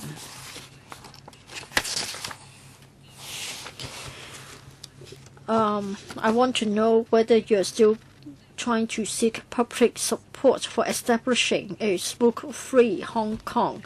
What is meant by a smoke-free Hong Kong? Hong Kong free from electronic cigarettes, or you want nobody to smoke in Hong Kong? Would it be too unrealistic? Mr. Chairman, for the Food and Health Bureau, well, for smoking, first of all, is a very important public health issue. Of course, the overall policy objective is to move towards a smoke-free Hong Kong. It will take time. It isn't just unique in Hong Kong. In fact, the WHO and other countries are talking about the idea of having an end game. We want to reduce the number of smokers, and then we can cut down on the health impact as well as the health bill arising from smoking. If this is to be your policy objective, it is unrealistic, and you won't reach your target unless you regard cigarettes as a prohibited item, and then you have the end game, and that is you get a smoke-free Hong Kong. Otherwise, any anti-smoking measures are really reducing the number of smokers. I don't think you should set an objective that you can never realize. Can you be clear about that? Well, smoke-free Hong Kong is our slogan. We hope to reduce the smoking prevalence in our population. Of course, in the long term, we hope we can drive it down to a single-digit figure, a single-digit percentage. So we just want to reduce smoking. As I have said, unless you regard cigarettes like as dangerous drugs, regard it as a contraband, you can't even eliminate dangerous drugs. How can you claim that you have this objective? It is unrealistic. You can't do it. Why don't you focus on things that you can do? Now let me go to another point. For the bus interchanges, you would like to make it a non-smoking area. For bus stops, you know that by the curbside you have a yellow line, and then you line up along the yellow line, or you wait in the vicinity of a bus stop. For those waiting for a bus, currently they don't get any protection at all, right? at certain bus stops, we have designated non-smoking areas, and then for the PTFs, they are non-smoking areas. We would like to include bus interchanges. Commuters cannot get away. Are you saying that whenever we have a yellow line marking the queue, then you can have a smoke ban? No, not every bus stop is non-smoking area. We'd like to move gradually, and we'd like to include the BIs located within the tunnel portal areas. Well, to be frank, are there really that many people waiting at the tunnel portal area outside the Western Harbour crossing? Rather, many people are waiting at bus stops along Nathan Road. Passengers in front or behind him are smoking, and then he can't get away from the queue, and then he's forced to suffer from passive smoking. So why are you being selective? I think you are not going all out to do your job. We are adopting a gradual and orderly approach. We've received many complaints concerning the BIs located within the tunnel portal areas. And during the peak hours, quite a lot of commuters are waiting at the BIs. We went to have a look of the HBIs, and we believe that we should start with the HBIs. For the other bus stops, we won't forget them.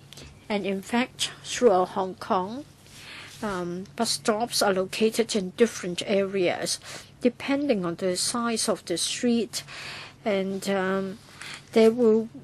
we need time to designate the non-smoking areas. For electronic cigarettes, I think you have to make a distinction. If you identify e-cigarettes that contain carcinogens, you should ban them. For e-cigarettes that are allowed to be on sale, then of course I agree that you should regulate the sale, and you should educate the public against the harm. Mr. Vincent Fang. Thank you, Mr. Chairman. Now, your paper sets out 3 points.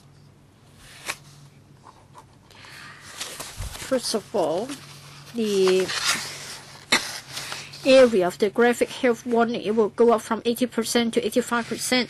Another point is about the bus interchange at the tunnels, portal areas. There were smoking ban, and then the e-cigarettes. Are they to be bundled together? No. That's a piece of good news. For Dr. Helena Wong's point, I absolutely agree with him. How can Hong Kong government say that the objective is to turn Hong Kong into a smoke-free city? This is outrageous. Even for dangerous drugs, we have banned dangerous drugs. Can you claim that Hong Kong is DD-free? We dare not say so. We hope to eliminate taking of drugs. That's all we can say. Now, for cigarettes, how come that you can try to be a smoke-free Hong Kong? And then in your paper, for the health warnings, instead of 6, there will be 12. And then in item C, you say that half of the smoking population will lose their lives. Early death. Mr. Fang, thank you for your question. Tobacco kills up to half of its users. First of all, it is a statement from the WHO. Second, different studies have yielded findings and data to support this statement. For every 2 smokers, 1 of them will die early. But then it means that they don't suffer from other types of diseases. They don't have cancer. they will die prematurely as a result of diseases related to smoking. I think you are quite sort of dominating. You say that you have got 400,000 smokers and half of them will die early. Currently, we have got 600,000 smokers. And then from our studies and from the interpretation of WHO, you are right. Half of the users will die early as a result of diseases caused by smoking. Under Secretary, have you consulted the industry or did you write this paper on your own? Is it feasible to increase the area from 80% to 85%? Now I have got this box. This is a box for cigars. Now this is the 50%. If you want to enlarge it to 85%, then it will be like this one. 85% will give you this size. What will be left? Just the margin. And to them, they need the margins because this is to prevent forgery. So in future, the health warning will take up such a large area. Moreover, for the pictorial warning, there is, the cigarette brands are a form of intellectual property. They invest a lot of money into the brand building. Now, for you to increase it to 85%, can they still have area or space left to show the brand? If not, then you are stealing their intellectual property right. Mr. Fang, 85% is from the WHO. You always talk about the WHO, but does it suit the purpose of Hong Kong? If you don't like beef steak, if a foreigner imposes it on you, will you want to do it all the time? Will you eat beef steak all the time? For us Chinese, we prefer to have rice. We have made reference to the WHO advice. My time is running out. I have to point out that no consultation has been carried out, so I suggest that perhaps there should be a public hearing. When they do legislate, I'm sure we can do that. We'll just see if there is a need for it. It will be subject to negative vetting, and that's why I'm so anxious. Mr. Kwok, Mr. Chairman, a question on electronic cigarettes. 6 months ago, I already asked a question at the electrical meeting about e-cigarettes. At the time, the administration just came back with a very brief reply. And then at the time, the approach was that there were only 2 countries introducing an overall ban. For the others, they were just having some regulation, like in Hong Kong. And then they dragged their feet for 6 months. And perhaps the Hong Kong Council on Smoking and Health put forward a proposal, and so the government is changing its position, and the idea is to have a total ban. So there is an about turn. Of course, for the sake of our public health, we need to do the right thing, whether we do it late or early. Now, there will be controversies. There will be disputes. That is whether there should be overall ban about the import or whether there should be stepped up, enhanced regulation. Currently, I want to know whether you have been testing the e-cigarettes. You need to have the specific data and tell people what is harmful, which one is not good, and then you can decide on whether there should be a total ban or whether there will be an enhanced regulatory framework. Secondly, I see from the paper that there is still no clear timeline when the work would be implemented. How long are you going to wait? The later you take up these measures, the earlier the easier the young people would find it easy to smoke. So what is the timeline here? 2 questions. Thank you. Actually, our suggestion came after viewing the report of the WHO report that was published last year. Of course, we also very seriously looked into the matter of e-cigarettes. The TCO has also given us some suggestions and views. We see that in Hong Kong, these e-cigarettes on sale right now do not possess nicotine. Nicotine needs to be regulated under the poison ordinance, and right now we do not find nicotine e-cigarettes on sale in Hong Kong. And we have not received any information that some e-cigarettes have nicotine. Well, just now you said that the past reports only check whether they are nicotine. We're not worried about ethanol and carcinogenic substances. Well, are you going to also to see whether these substances are in the e-cigarettes? Well, there have been papers shown about the effects and also the ingredients of these cigarettes.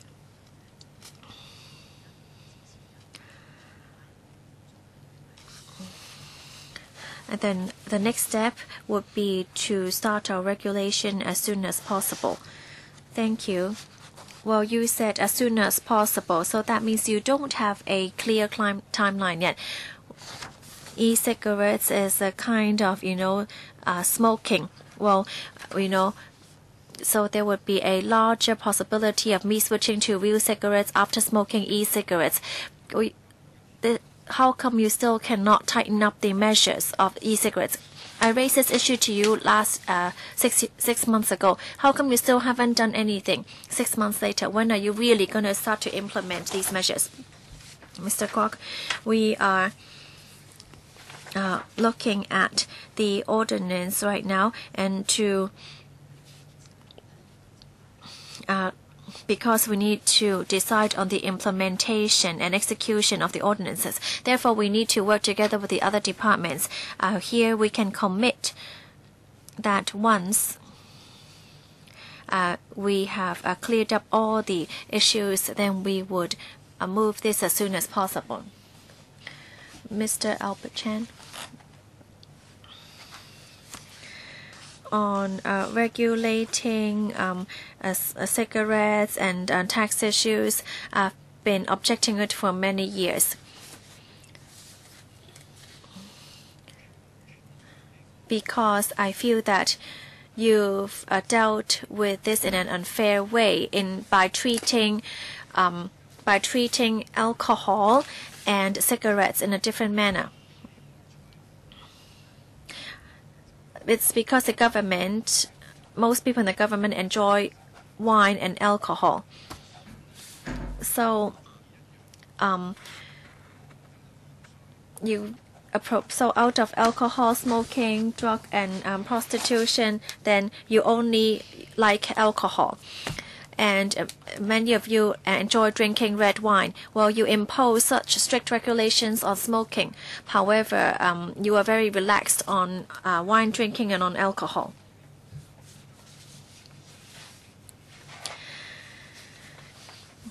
All studies show that alcohol is a more serious act than smoking, because it would create more social impact. Well, I think alcohol drinking leads to a large number of deaths. What have you done for so many years? Nothing has been done. Or how many deaths are caused by pollution, by work pressure? Your poor governance has brought along more stress on the public. Well, I think, my blood pressure has been rising. Every time I see the chief executive, my blood pressure rises. I think I will die early too. Every time I see him, I feel pressure. So, it makes me very angry and frustrating. I target smokers. I don't smoke, I drink. I had 2 bottles of red wine myself yesterday. It's just that, it's very unfair. Public policies must be fair and just. It cannot be inclined towards one way. Now the government, high-ranking officials seem to have schizophrenia. They are the same acts of promiscuity. But you like one, you enjoy one, you even do not charge tax for it. Mr. Donald Tsang, before he left his residence, he had his wines all delivered out, but then after being found out, he had to return it to the government.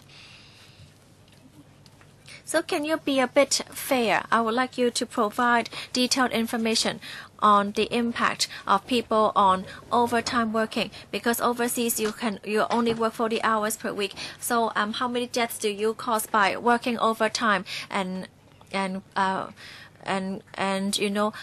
many people live a shorter life because of pollution and caused by alcohol drinking?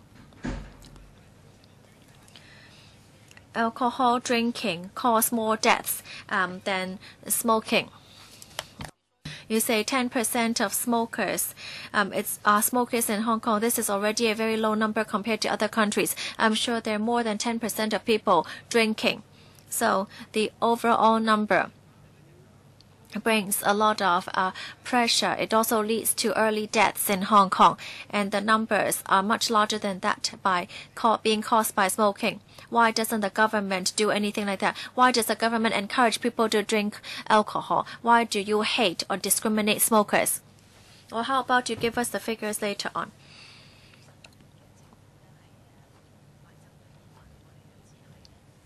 We're not discriminating smokers. We want to protect them. So how come you don't protect those drinkers? How come you don't protect workers? They work 60 hours a day, 70 hours a week. Why do you not protect them? Why do you have to especially protect smokers? Workers get unfair treatment. Drinkers are not protected. I mean, this is ridiculous. Mr. Chan, you still have only 10 seconds left. Please let her respond. Chairman, we also very concerned with drinking. Secretary attended a seminar, and there is a working group just on the issue of smoking and drinking. The Department of Health has also proposed a plan on reducing number of drinkers. So how come you do not make legislation? Why don't you do anything? Why do you have to protect the smokers again and again? Overtime working.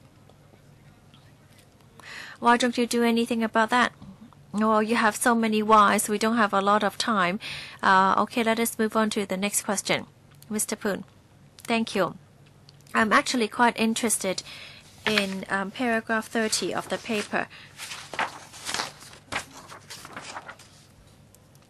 on proposed regulation of e-cigarettes. Well, you said the number of smokers using e-cigarettes in Hong Kong is not significant, but do you know the number? What is the estimated number? What is the age group? Do you have more information?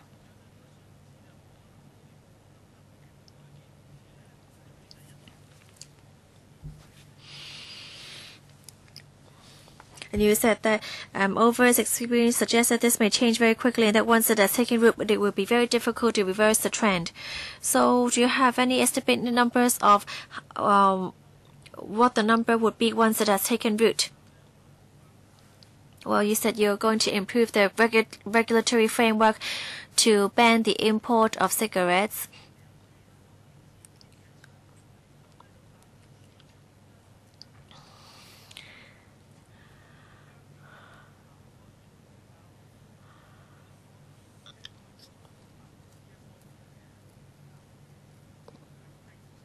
So how are you going to promote this in schools? Has anything been done? Thank you, Mr. Poon. Well, the number, we see that the number is not yet significant in Hong Kong. Young people, we're talking about 1%, but as overseas experience tells us, usually there's only a small number in the beginning, but then the number would escalate very quickly, and especially in youngsters, and that is very worrisome. We do not want young people to take e-cigarettes and then start smoking, because that would bring along a rising number of cigarette smokers.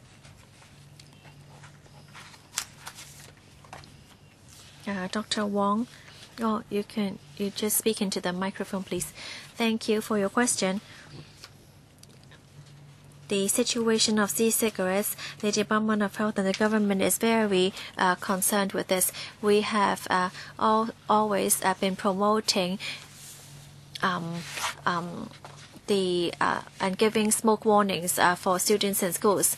In the past, we only talk about the hazards that smoking brings, but this year we are going to lead a series of promotions in schools to include e-cigarettes together with the hazards that smoking brings. And the Department of Health is going to issue an API very soon on the hazards or the impact caused by e-cigarettes. Well, so you've actually done some promotion in schools. So do you know whether there has been any positive outcome? Do you have any information on that?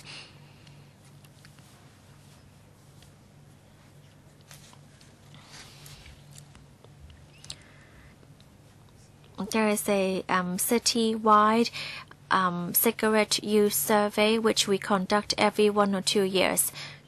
We hope that through a survey we will be able to see the hazards of e-cigarettes.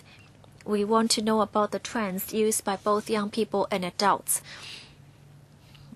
In 2012, about 1% of students have tried e-cigarettes, but that was only a preliminary estimate. We want to include e-cigarettes into our regular survey. After a series of surveys, then we will be able to see the results. After visiting schools, we would also assess the students to see whether we have raised their awareness. Mr. Wong Ting Kwong, thank you. Well, I have a vested interest. Not any other colleagues are smokers, so I have to declare my interest. I'm a smoker. Well, the industry has approached me recently.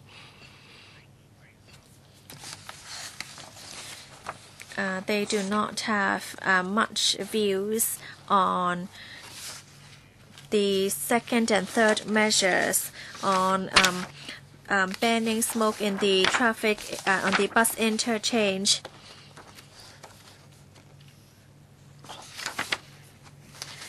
And stopping electronic cigarettes, because they think that if smoking affects others, then gradual measures should be taken to reduce the exposure of smoke, such as banning smoking indoors. And so banning smoking at bus interchange is not too worrying for them. For e-cigarettes, it only came on the rise in the last decade. Although there is no nicotine, anything that has been burned would be released into the air. We don't know of the negative impacts now. It would take many years for us to learn the total effects.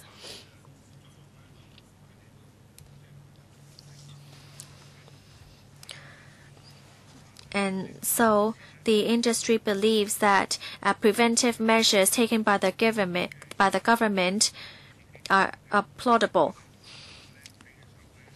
When I was young, I thought smoking was cool because other people smoked, but then I couldn't quit afterwards. For the younger generation, many of them like to be high-tech, and you have to tell them whether this is a good habit or a bad habit. So I think the government really needs to try to take some measures in this. My main concern is about the first proposal in the paper. The feedback of the industry is that for the health warning,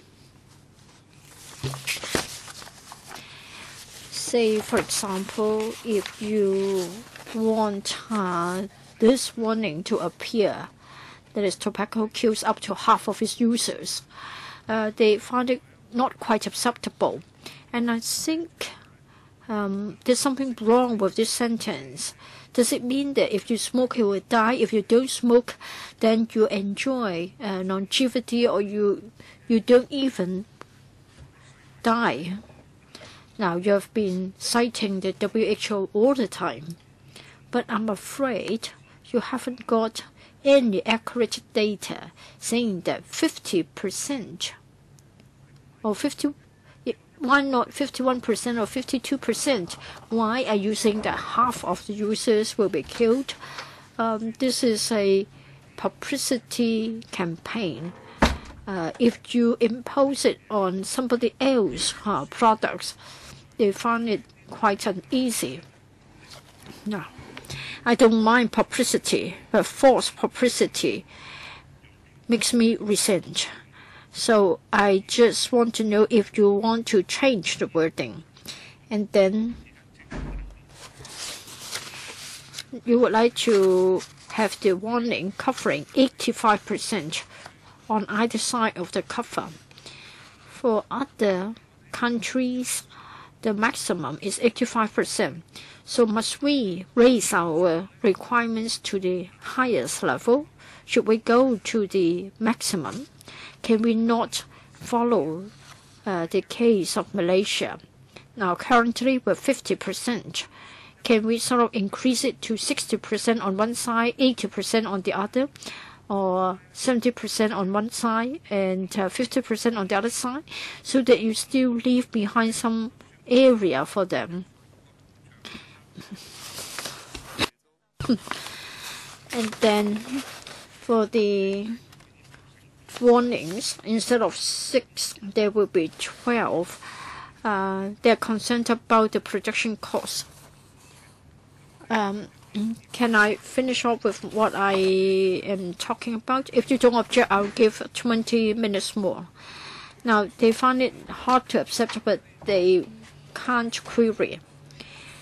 And then this is going to be subject to negative vetting. So there will be a transitional period. Can the government tell us how long the grace period is going to last? We've been told that it will come into effect in 2016. In other words, just 6 months' time. And I'm afraid that there isn't time for them to exhaust their existing stock.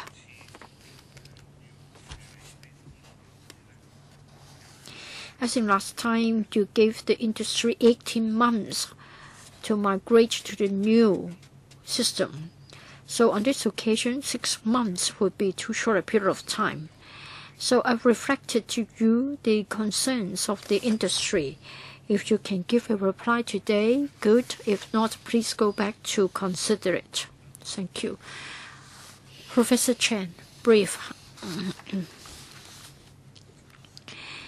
Half of the killers. Well, it is backed by a research, so it isn't just a slogan. We have actually considered raising it to 85%. In the case of Australia, they have plain packaging. In other words, 100%. We think that it is maybe sort of going too far. If we are to do it in one step, it may not be good. That's why we think that it should be increased to 85%. Now, for the grace period, yes, we will consider it. 100% on both sides. Then, even if you are not number one, then you'll at least be number two in the league table at a smack. For the Tobacco Control Office. Now, according to the paper, it is said that over 20,000 complaints inquiries have been received, but only 7,000 summons have been issued. Are we actually talking about the fixed penalty tickets? Is it on the low side? Don't you think that you need to step up the effort of your law enforcement work? And secondly, consultation with the industry. If you would like to enlarge the area of the graphic health warning on the container, I hope you will conduct thorough consultation with the industry. Now we're told that they only read about the news in the press, and it is said that it will come in the second quarter of this year, and it will be subject to negative vetting. Now for the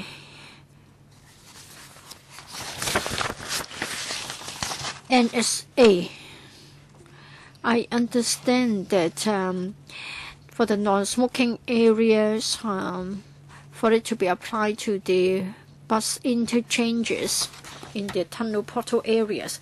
I think there's consensus to do it early, but then it will only come in the fourth quarter. Now, for the health warning, you haven't consulted the industry, and yet you're being sort of anxious, impatient, and want to do it in the second quarter. So I'm afraid it will be too late, even if we have a public hearing, because by then it would have already come into effect. So please follow up on Vincent Fang's proposal. Let the panel conduct a public hearing. As I have said, if you want to regulate an industry, you need to be convincing. Here, I think the industry don't find it acceptable. You don't want to introduce something that will rebound so much, and then at the end of the day it will be futile. So can we bring about the NSA for the bus interchanges earlier? Since you are so quick about the enlargement of the health warning. And the Secretary, about the timing for the two proposals, we'll go back to consider the case. Well, for both, they are part of the three proposals that we want to introduce. As to the first one, that's about the enforcement, whether we should have exerted more efforts. Well, we have received complaints, and the Tobacco Control Office is also reviewing the matter, not just the manpower, but rather the strategy. That is how we are going out to carry out the enforcement. This is being reviewed as well, so we'll consider how we can step up our work.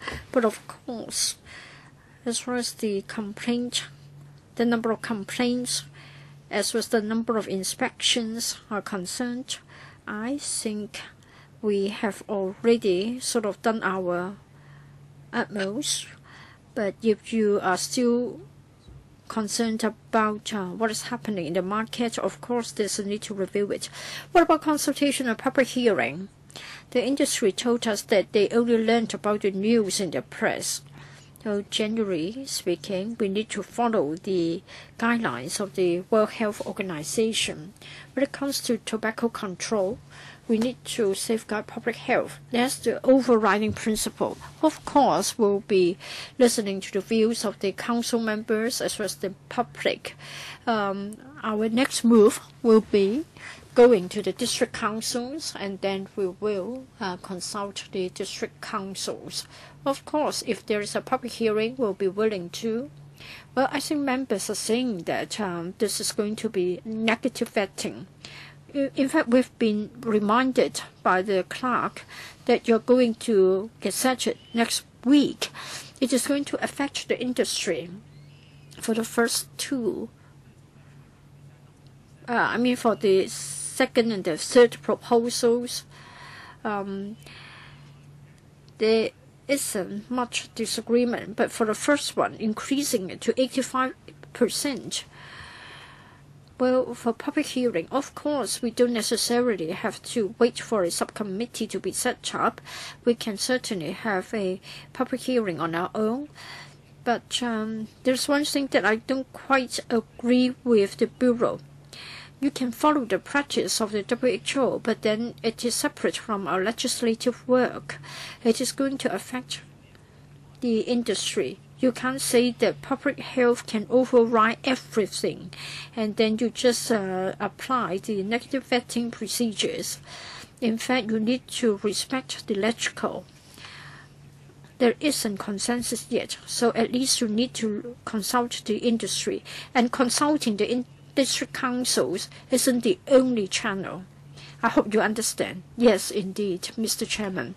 We don't have problems with public hearing. We'll have a discussion later on. Mr. Yu Si-wing, smoking does harm our health. I have known patients and friends who suffered from lung diseases as a result of their smoking habit. So I think the approach is right. I also agree that if you haven't consulted the industry and now you come up with 85% being the requirement, what about 60%? Would that be reasonable or not? I think we need to consider it. And then designating the bus interchange facilities at the tunnel portal areas as statutory NSAs. What about enlarging the scope? During the peak hours, we have got a lot of commuters. So other than at the BIs, at the tunnel portal areas, what about the morning peak hours and the evening peak hours, 8 to 9 a.m., 7 to 8 p.m. When you smoke, your lit cigarettes may cause injuries, and there is passive smoking. Another question is about e-cigarettes. What is the practice overseas? Are they doing it in the same way as you propose to do? That is, imposing a ban. If they do it in the same way, why? And if not, what is the rationale? That is why e-cigarettes are being allowed in certain countries. Thank you, Mr. Yu, for your comments.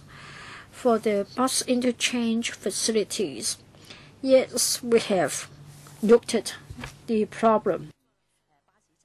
We'd like to start with the tunnel portal areas. And then you were saying that maybe we can introduce a ban during different hours of the day. Off the cuff, I think there may be law enforcement problems because there will be a heavy claim on the manpower. But then that's not the most important point. During the next phase, when we want to tackle the bus stops, probably that can be included. For electronic cigarettes, we have included the information of other countries, like Singapore also bans the sale and the import of e-cigarettes. Different countries have different ways to regulate them. This is because in some cases, they have got quite a lot of smokers using e-cigarettes. And then the WHO report was only issued end of last year. So each country will look at its own circumstances, like the smoking population, before it will decide on the approach to regulate it. We have looked at the case of the UK, the USA, and Singapore, and then the practice varies from one country to another. Mr. Chang Han-ping, when a lot of people are taking that it would be difficult for you to ban, so now you want to ban it before the trend starts, is that right? Well, yes, that is our consideration. We are concerned that young people would take up smoking after taking e-cigarettes, and that would totally wreck what we have done all these years. Thank you, Mr. Chan Han-ping. Well, cigarettes is sold on the market. It's not illegal, but if you want to regulate, then you cannot do what you want. I think that you should first consult smokers. Many members have suggested holding a hearing, which I am in full support of. On the warning sign being enlarged on the package, can you tell us whether it would really bring along a larger impact? Is it going to increase 1%? I see Mr. Wong Ting-Guang, he smoked for so many years, he's never adhered to or been scared by the warning signs. Well, you said you're going to increase tobacco kills up to half of its users. I think that, there's really some kind of issue with the syntax in these terms. I want to know whether increasing the size of the health warning could really be useful. Or if the health warning covers the advertisement, then the tobacco brand will not be seen, and you would see that you would only one corner would be showing the brand, and that would also give rise to fake cigarettes. That would actually be more harmful to society. Well, I think that you just want to deviate our attention because there's not enough people working in the TCO. There are many people smoking in the parks, in the banned areas, in the non-smoking areas, even in hospitals. Although there has been a reduction in the number of smokers, are you trying to divert our attention elsewhere because you do not have enough people to regulate? Oh yes, we agree to a hearing. Secondly, regarding the issue of the size of the graphic health warning.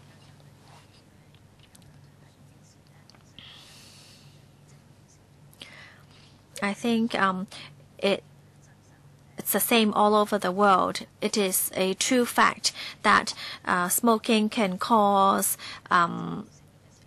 illnesses and that it's hazardous to people's health. Secondly, the larger the warning, the more prominent it will be. Of course, we know that some people just ignore it, but we're not saying that an increase by 1% would decrease the number of smokers. But according to WHO, the bigger the health warning, the better. Mr. Chen, be rest assured that we have already seen that if we're talking about 85% of the surface of the packet, there is still enough space for the brand name to be seen. Mr. Vincent Fang said only the corners will be shown, but no, 85% still leaves you 15% to put your brand and other relevant information on the packet. We're not trying to divert your attention. We understand that.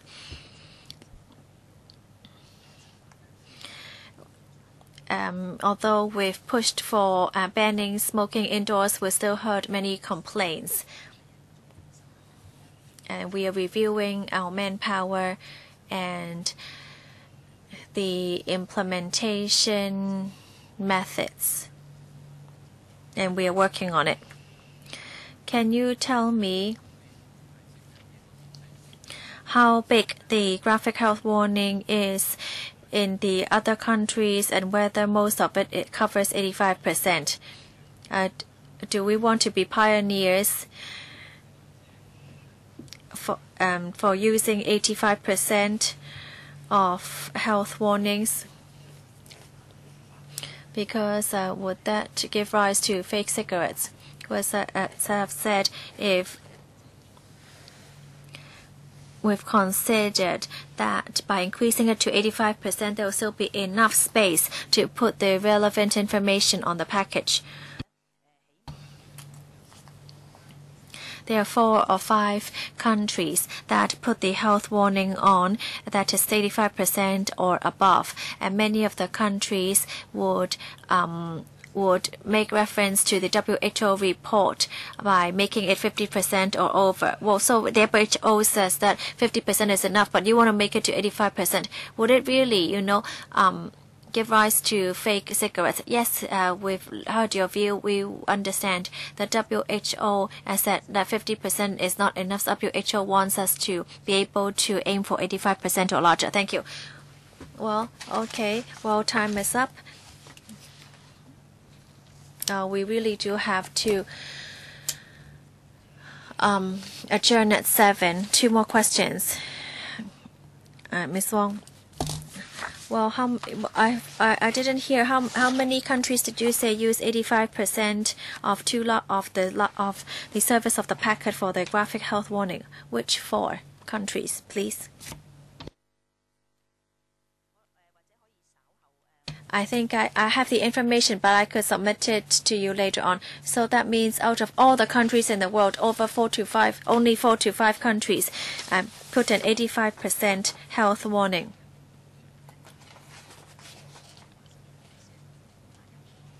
Many other countries. Well, let's not argue. We don't have enough time. So we're talking about very few countries. You want to do something that is not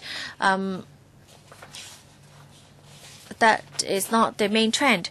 Well, I have another question on e-cigarettes. I think there's something very important here. If there's really nicotine, ethanol, or other harmful substances, yes, then I agree that it should not be sold in the market in Hong Kong. It should be banned from imports because it should be considered as poison.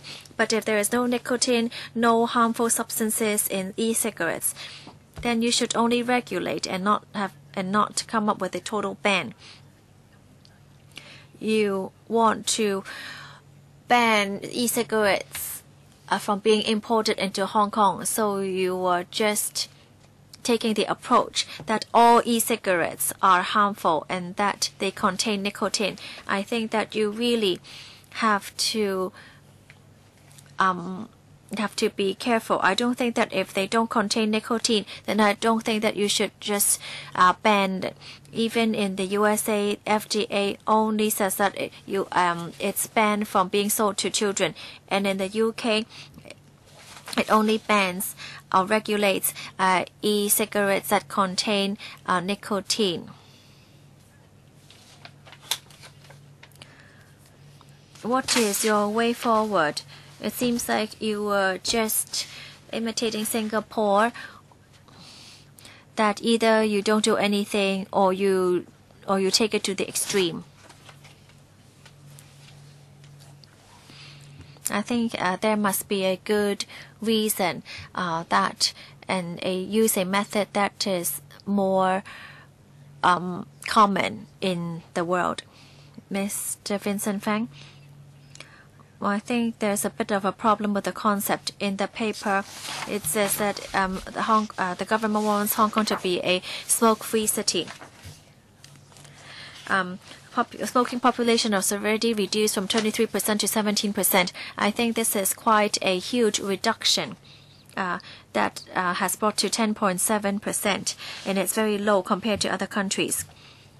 The government, I think, only thinks of a smoke-free environment, and so 10.7% is not enough for them.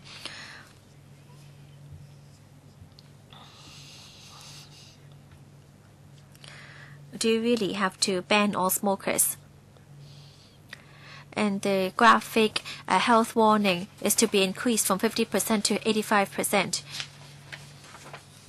How many countries really use 85%? I think only a few, as you said. I think you are really taking this to the extreme. From 50% to 85%. So what do you think it would, how big the impact would be from 10.7% smoking population? Would it bring to a further reduction? You're taking these measures. Actually, the people of Hong Kong, you just need to let them know where they could smoke.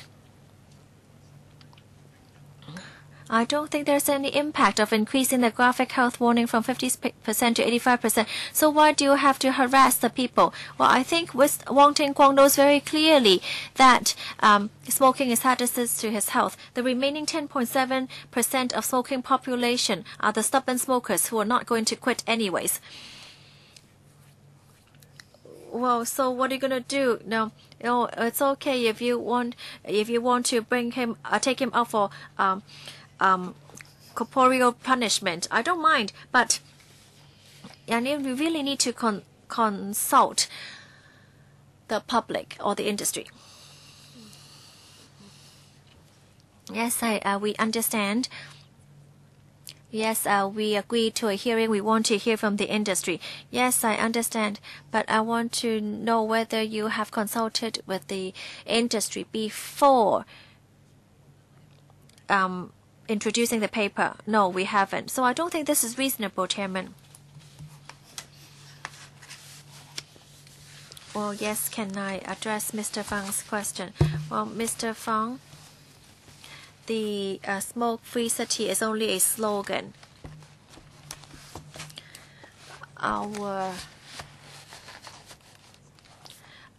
We try to take these measures because we know that it's really hazardous to health. Well, we only have 2 more minutes. Can you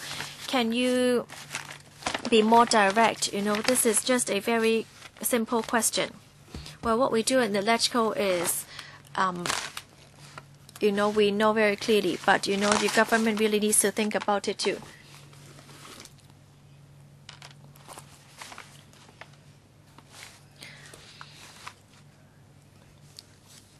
If there are only 4 or 5 countries that use 85% health warning, then do you really have to take it that far?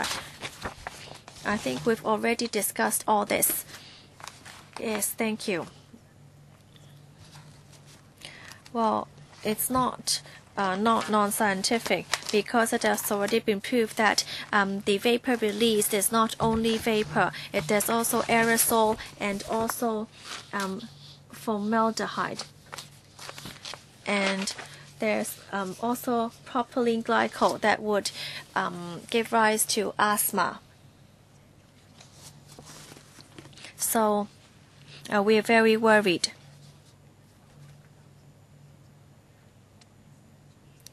And so we think that, we want to stop young people from starting to take e-cigarettes. That's our suggestion. I know time is up. I hope that you would give us a written response on whether you have conducted any surveys on analysis of e-cigarettes, what is really contained in the cigarettes, which ones are harmful, which ones are not. You have to give us some scientific evidence before we can decide whether you should just ban e-cigarettes in one go. Is it only some that are harmful and some that are not? We really need to look at the scientific analysis first. Well, yes, you've heard it. Mr. Fang, I want to ask, well, you are introducing the paper, there's negative vetting, and you don't consult the industry. Is this the usual channel, or this is the usual method you take? We first hope to hear members' views, because we know that many of you represent the industry and will be able to hear your views first. We're also going to consult the district councils. District councils are not the same as the industry. So you have to understand that these are not the same. Well, let's not argue about this any further, because we have already extended this for over half an hour. Smoke ban at bus interchange, I don't think there are any objections. As for the graphic images and warnings on the e-cigarettes, I think there are many different comments, and we will see how to deal with it at our hearing. But I think that colleagues all hope for a consultation with the industry. We're just astonished that you haven't even consulted the industry for such an important issue that affects people's lifestyle. And please follow up with the numbers, especially the ones raised by One Big One on some of the matters. Well, I know members have differing views, but I think we should wait for the hearing before we continue our discussion, because I don't think the government should really gazette this next week. I'm not sure whether you could do this immediately. If not, then I think that we really should reconsider. All right. Any AOB? If not, okay. Thank you all for coming. Then for the hearing, or maybe a special meeting, then I think I would consult with the Secretariat before notifying members. Thank you.